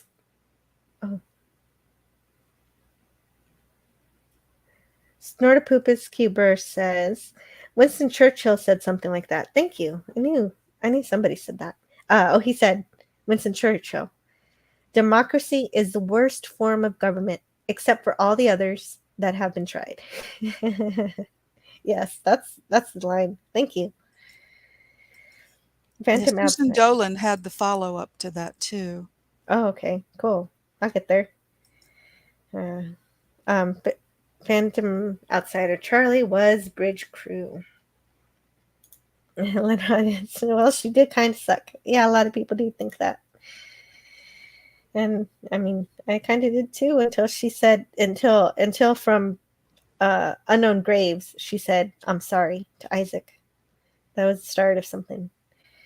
And Susan Dolan said, the next line was, it's one saving grace that is better than all the rest. Oh, yes, you're right. That would have been good together. Democracy is the worst form of government except for all the others that have been tried. Its one saving grace is that it's better than all the rest. And Phantom Outsider says, what's nice was Isaac said he didn't understand her, but he then conveyed the first information about her that she gave him on their first meeting. Yeah. Technical difficulties. Some elevator music. I needed Cardinal was Sin. during the kerfuffle. Yeah, that was during the, yeah. We needed Lieutenant Dan with the elevator music. Phantom Outsider says, if only we had a tech who could see things in 4 dimensions. Too soon. What? Too soon? No, it's fine. I don't hate Charlie anymore, but I didn't cry either. I was surprised about how sad I felt. I was surprised I felt a little something. Yeah. I felt more things on the second rewatching when I after I fell out of hate with her. I see her now and I'm like, man, she's so cute. Why do people hate her? I don't get it anymore. But I do know. All the young women these days acting all have a puss on all the time. I know. It's like whoever is directing them is telling them fierce. No, fiercer. No, come on, fierce. It's just they just have this puss on all the time. She didn't have it in this episode, and that made all the difference. Yes, the singing helped. The singing and the way she talked to people was a lot more respectful, for the most part. It was good. I mean, where was this Charlie the entire season? Well, during the time travel episode in the party, she relaxed a little in there and she smiled for the selfie and had a really beautiful smile. I was taken aback because I think it's the first time I ever got to look at it. I think you're right. That selfie was the first real smile we did get. I wonder if Yaphet will divide in the next season. Yeah, I don't know. Rest in peace, Norm. Phantom Outsider said she was suicidal. So that's 3 people in the chat who believe, at least 3 people. I only got this in retrospect. I gotta say. I thought it was a brilliant kind of idea that I hadn't myself had not considered. He continues, that's why she made no friends. She felt she had no future. The sacrifice was her self-deleting if she wanted to live. Isaac could have... okay, right, that was the same thing. But that we don't exactly agree with. But maybe.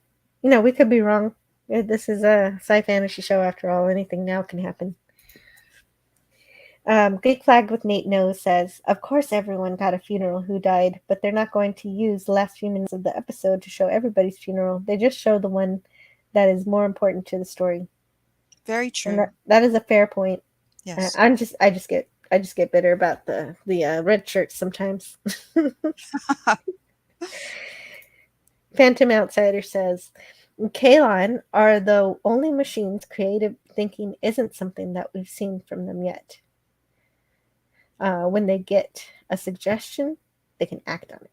So PJ Maybe says, still not watching it, but glad of the review. Oh, I'm glad you like the review. See, we need Cardinal Sin to sing. He's the only singer. I do like that song though. Yeah, I'm not gonna sing it. I can't. Ground Control to Major Jill. Yeah, I do like that. I do like that song, and I like both songs, Major Tom songs. Both of them are great. And Chuckles died, and Anonymous laughed. Ouch. You know what? I did too. The first time I watched it, I did. The second time I didn't. I don't know. I guess I had something to I release. think you did, Jill. There's something in there. And once I released that, the second time I watched it for today for this review, because that's why I was so late, because I had to rewatch the episode and I procrastinated a bit. So I didn't. This time I was on the verge of being sad. My perception of her character has shifted entirely. It is amazing what just one good episode will do. PJ maybe says, "Are you saying they killed off the obnoxious new girl?" Yeah. Yes, that's what we're saying. Phantom Mouse said, "What I didn't like about Charlie's end was she was suicidal, so she got what she wanted and is hailed as a hero." Well, she is kind of. I mean, the sacrifice did lead to peace with the Kalon. Yeah, and she could have conceivably turned it around since she was the 4D magic genius. I mean, what's the difference between somebody who goes in with genuine bravery into a very dangerous situation? They make it or they die, Right. you know. Or But I both. think in both situations, they're heroic. I think so too. I think the intent is not exactly as important. Yeah, she was still doing her duty and doing what she thought was right. And Bird of Prey 5 says, "Kapla." Kapla. Kapla to Bird of Prey 5. It's so great to see you here. I hope you're having a good day. Better than yesterday, hopefully. Lenrod says, "Hail to Bird of Prey 5." And Phantom Outsider says, "Did a last moment teleport. Then next season, Charlie will need to confront her issues." They don't have teleporters on this show. Oh, but I know Phantom Outsider. He has been leaving these long reviews, alternate reviews to every one of my reviews, and he says that not the Caliban, but the metaphasic aliens will come into play, and they do have teleport capabilities. Oh, that's true. They do. But the problem with all that is that Phantom Outsider is extraordinarily more creative than the writers. I mean, the writers are great; they're good, but Phantom Outsider is a little think bit more. if Charlie out there. doesn't have, Snorty's got it here. Just hope they don't pull a Spock with Charlie. Oh right, like a Genesis device. Yeah. Yeah, Data tried it and didn't work out for him. So don't do Spock. Only Spock can do Spock. Kapla Bird, good to see you. And Phantom Outsider says, "If I knew it, I called it. If Denali, the metaphasic alien, were to save Charlie, she'd be forced to admit she was self-defeating and not a hero." Oh my god. Maybe. Lenrod also agrees that it's not the intent, it's the results that matter. Yep. Phantom Outsider says, "My point is that there was a way out." Okay. It's possible. If you believe there was a way out, then what you're saying stands. Hakeem says, "I wonder will they try going back in time?" Oh no. The banana ray is broken, Hakeem. They're not going to do that. It's broken. No banana ray. No, you're right. They could do that. Susan Dolan says, but they wouldn't be in the same reality if they did that, because it might create a paradox with the whole Kalon situation. I don't know. Susan Dolan says, "What is the green blob thing in the chair?" I don't have cable satellite streaming, so I've never seen the Orville. So that's Yaphet. It's Yaphet. Yaphet is a great character on the Orville. He's an alien voiced by Norm Macdonald. Yes, he's played by Norm Macdonald. Yes, and he's a shape-shifting alien, kind of like Odo, but instead of like Odo, he chooses to be in his gelatinous form all of the time, and only changes shape when necessary. And it's a lot of energy expenditure for him to hold shape too, I believe. Yes, yes. So he can only So like Odo, when he goes back to his quarters, he has to lay down in this little bed. It's not a bucket, but it's kind of like a little pool. And so he's just like, yeah, it feels good to stretch out.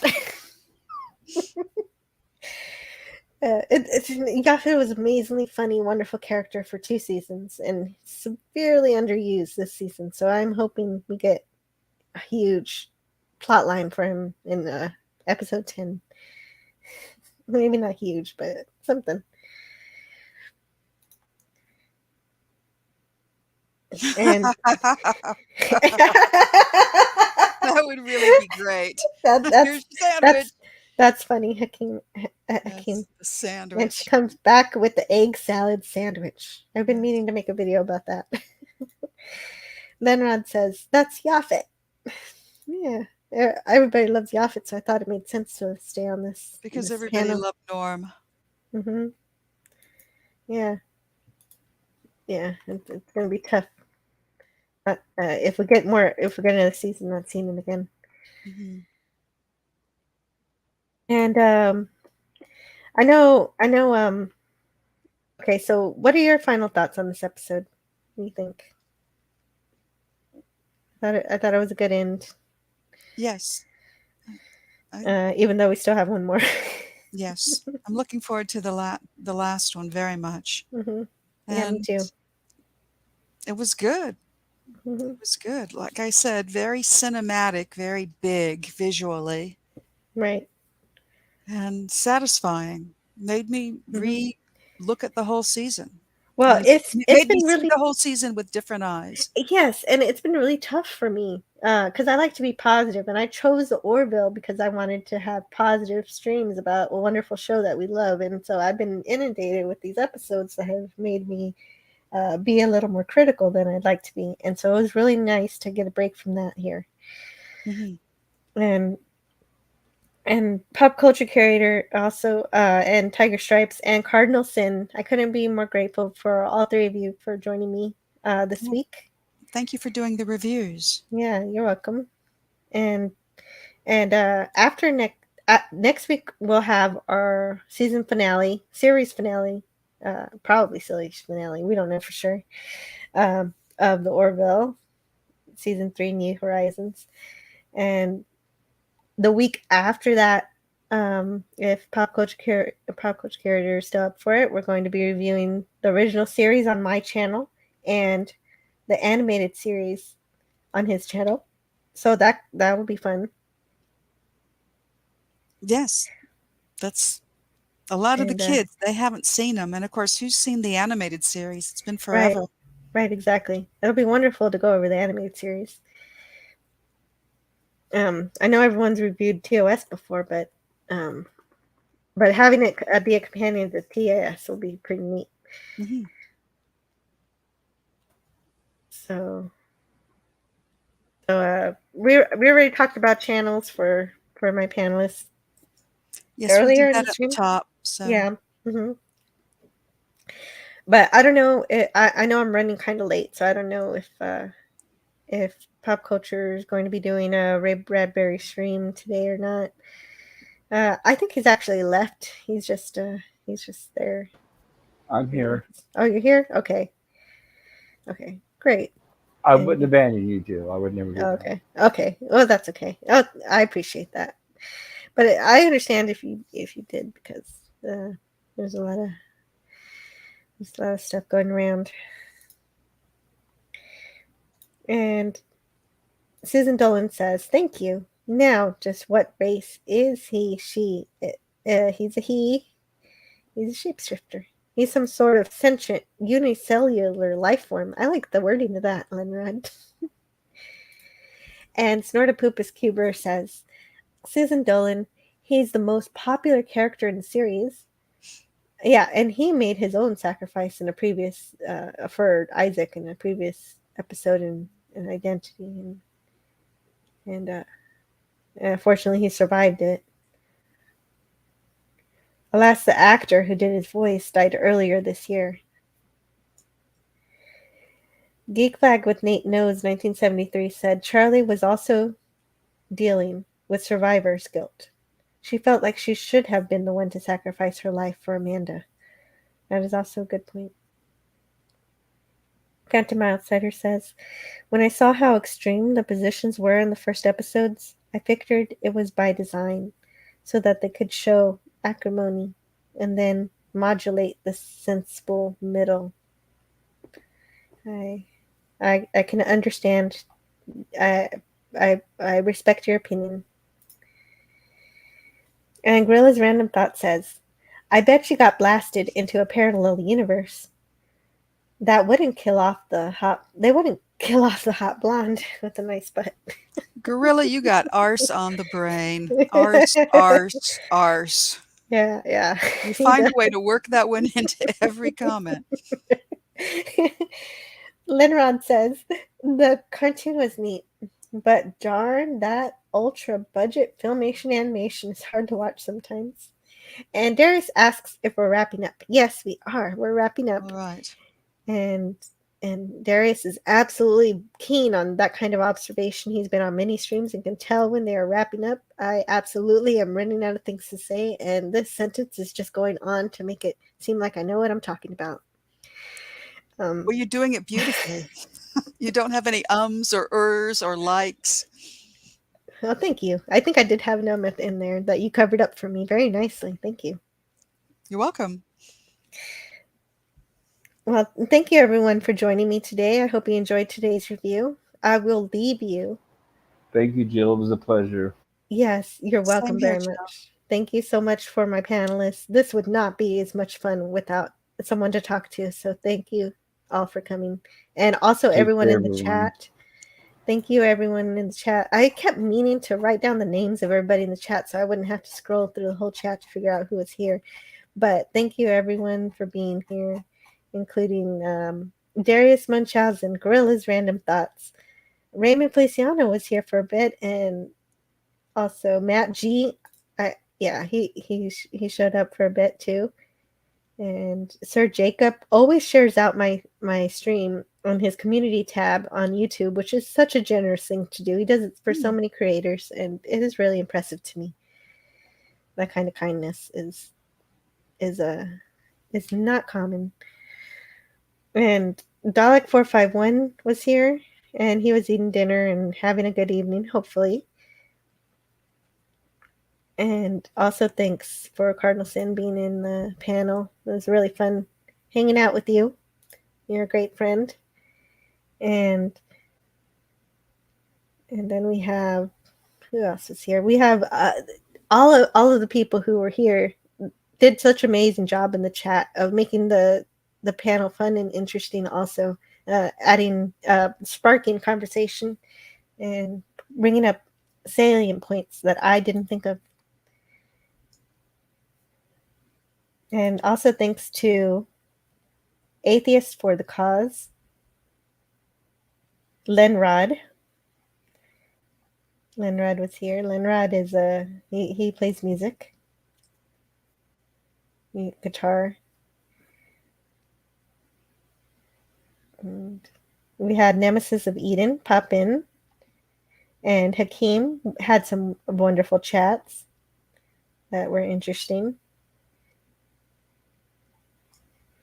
And next time I'll make sure to get a paper so I can write down the names so I won't have to scroll through all of these wonderful chats that kept us all engaged. Geek Flag with Nate Knows 1973 was here and is still here. I know I've seen a recent chat from him.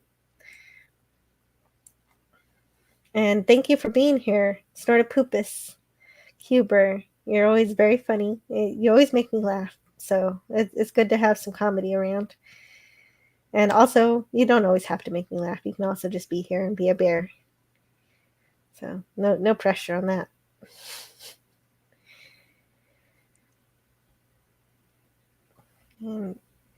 And so then our next Orville review will be our last Orville review for years. If we get more, it's going to be years before we see any more because the production on the show takes so long, and the writing and everything. Whatever you think about the writing of this show, it did take a long time to create and to put out. And aside from just the pandemic issues, it is a phenomenal undertaking. This show. And I appreciate the effort, and the crew of the Orville staff are very proud of what they've done. We know that for sure. It's really something to make a show this big in size, particularly this season. Yeah.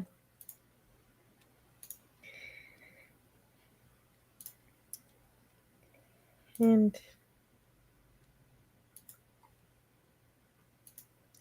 Lenrod says, ramble on.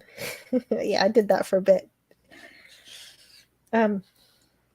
Snortopoopas says, ashes to ashes, dust to dust, let's bury this witch. She was a bust. That was me the first time I saw it. Hakeem says, great show as always. Yeah, I would actually recommend watching this episode twice, because how you feel about Charlie will be different the second time you watch it. I don't know. Unless you don't want to. It's up to you. Lenrod says, most enjoyable. Thank you. Susan Dolan says, bye-bye. I see most of you on Friday Night Frolics with Doomcock. Yes, Friday Night Frolics is so wonderful, and I can't wait for this Friday, because I know that he's going to have something for her, and it's going to be beautiful. And hello, Tiger Shark says, not just...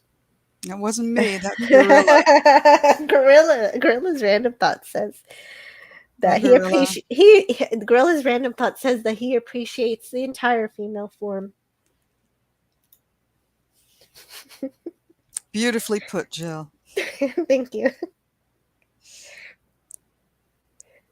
Snortopoopas Cuber says, just a dumb old bear, ma'am. Oh, no. You're our dumb old bear, Snorty. Yes. Lenrod says, they can do it in a reasonable time if they wanted to. If the support is there, the budget can make it happen.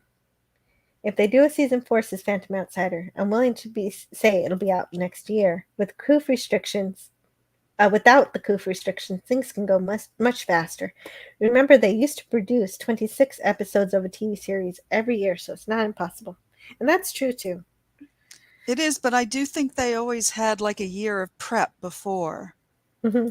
So it might be 2 years. Even before they started filming, you'd get your scripts together and the whole thing. So you kind of have to have the money behind it. Yeah, and they haven't even, I don't think they've even started writing for season 4, because we haven't even gotten an announcement or any sort of indication that anything's happening there. So we'll have to wait and see, and they're making us wait before they announce cancellation or continuation. Mm-hmm. But a certain YouTuber out there is very sure that there will be a season 4, so we'll see. Mm. Oh, and also, since I'm allowed, the Orville, speaking of praising the Orville production crew, despite the writing, they have this thing where they allow us to play things that they've created. And one of those things is the Inside the Orville, and I have not seen it, so I wanted to see this live on air with all of you. I don't know. This will be their review of Domino. Ambassador, welcome to Krill. Thank you for receiving us, Chancellor. We do not get many visitors. I can only assume you have come with good reason. That is for you to decide. This episode sets some really important things in motion. You propose an alliance. Mockless and Krill have much to offer one another in these dangerous times. All hands, battle stations. Defensive line is moving into position. Jesus, they're all around us. ILIC has invented a weapon that can destroy the Kaelon. And when I say destroy the Kaelon, I mean wipe them out completely. Device is fully armed, sir. ILIC, initiate. Were we successful? Yes, ILIC, you could say that. How did you accomplish it so quickly? We worked together. Charlie virtually is now working with ILIC, which, from episode 1 to this episode, we didn't think would ever happen. This is better than we ever could have hoped for. Our priority now should be to eradicate the Kaelon threat completely. I mean, you do realize what you're talking about is genocide. This is the biggest subject we've explored on the show. Is it really genocide if our only objective is to prevent them from killing every other living species? Genocide is something that I think is probably the ultimate evil. It is an affront against creation. It's just a big decision. It's a pretty basic equation. It's us or them. I agree with Charlie. We're talking about exterminating an entire species. It's a pretty daring storyline. It's one of those great, delectable moral quandaries. We don't shy away from those kinds of stories. We search them out. You don't have a choice. Trust us or be destroyed. It's this weapon that gives us leverage to broker some kind of peace with the Kaelon. We will surrender to your demands. And that sets in motion the culmination of all of the storylines that have been building all season. The weapon? It's in the shuttle. The Union won't do what needs to be done. I know you will. I can promise you the swift extinction of the Kaelon. You must recover the weapon immediately. The balance of power has shifted. In open warfare, the Union fleet wouldn't stand a chance. You are proposing an alliance. They recognize the need to form at least a temporary alliance. A squadron of pterodons will provide cover for the shuttle. I will accompany the ground mission. Isaac has proven he is not to be trusted. We trust Isaac. We don't trust you. Charlie's arc, it's a lesson that we're trying to teach, that there is forgiveness and there is another side to look at. And if extraction is not possible, Then we'll have to destroy it.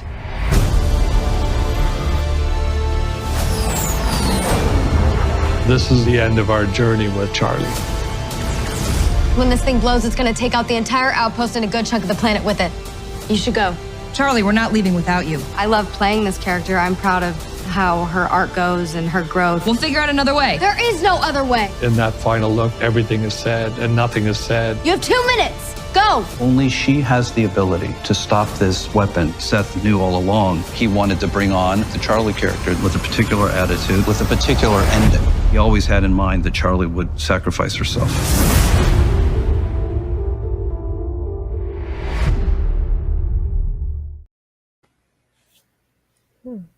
There you go.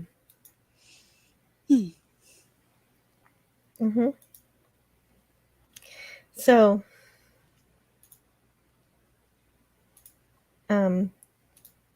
Snurpoopus says post-production takes longer now. Fancy special effects. Grilla's Random Thought said, "Hey Jill, did you like Into Darkness?" No, I can safely say I did not like that. But I'm not going to, I don't really go into Star Trek on post 2005 Star Trek. Anything 2005 and before, you can talk about an Enterprise, DS9, and all that. But TNG, TOS. But I don't want to talk about things I don't like, because I do like to keep this stream a bit positive. But on Friday, you can ask me all the questions you like about Into Darkness, and I will go off on that. I did not. That's all I'll say right now. It was an affront to Spock's sacrifice, for one. But anyway. Snarpoopus sayonara chuckles. Ouch. and I said earlier, in my notes, I said, bye-bye, Ted. Ted Danson's character. You know what? My initial note said that too. Oh my god! Because I didn't even go through my. I have notes where I have exactly what I say, like when I first, but I never even reference them. I should go through them sometimes. Oh no, you got to play it the way you need to. Yeah. Well, I mean, just merge them with the actual review next time. Lenrod says, "I like the first Star Trek movie." Says Lenrod, not me. Please do not put me out of. And I'm not going to make Jill talk about something she doesn't want to talk about. I do appreciate everyone's opinions and respect them. And yes, the first one, I had no idea. I thought, oh, okay, this is just a popcorn movie, just like Lenrod's saying, just a fun romp that didn't. Well, it did kind of crap on Cam, but not as bad as the other ones. No, I really thought it personally, I thought that Abrams did a very neat job of coming up with a reason why it wasn't canon, why it's not the story we're used to. At the I thought that was fairly elegant. At the very least, he told us this is a different universe. Yes. That is more than Kurtzman has ever provided us. But I don't want to end my no, not on a bad note about that. So let's see. Do I have anything here that can detract from it?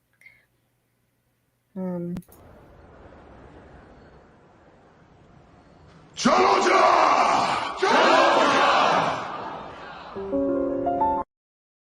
I haven't seen that in such a long time.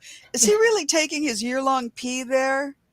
Yeah, he is. He is. Oh my They don't God. actually show the pee. I think we talked Sure. about it when we talked about the Loja episode with Pop Culture Curator. Those are Wow. simpler times. Indeed. And that was great. Anyway, I'll talk if you want to come on my show live on air on Friday. If you get any time during your lunch, Gorilla, I would love to talk to you about it because I do want to give space. You see a stream between well, of course, Gorilla sees the pee.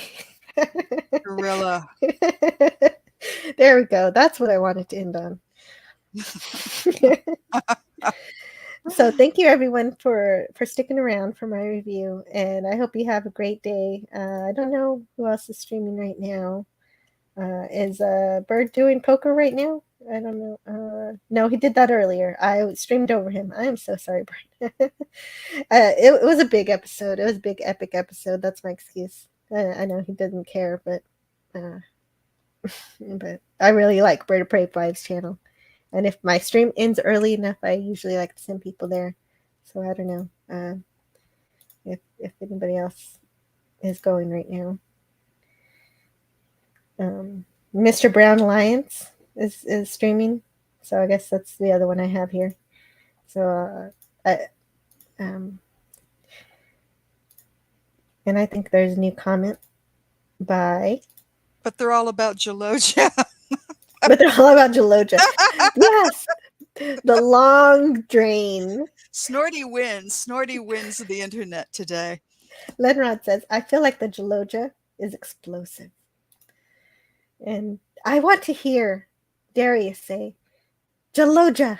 I think he has a great Jaloja if I hear it. But I want to hear, I need him live on air one day to say that for me. I think he's probably said it before, but it's been too long. Gorilla's Random Thought says, but that's a day after my defense. Oh, sorry. Oh, darn. Oh, right. Okay. Well, then, you're doing a defense on that movie. Then I'll just go to your stream then on Thursday. Okay. Very nice. Nice plug in there. And Snorter Poopus says, a whiz of a whiz, if ever a whiz there was. OMG. Phantom Outsider says, how much water weight would a Mocklin have right before Jaloja? Yeah, they lose about 30 pounds. Minimally. So today was a great review, and so I'll leave it there on those wonderful comments by the most wonderful chat subsection of all the other wonderful chats. Maybe not, y'all are just great. Thank y'all for being here, and I'll see y'all next time. And I'll leave you with the trailer for the next episode.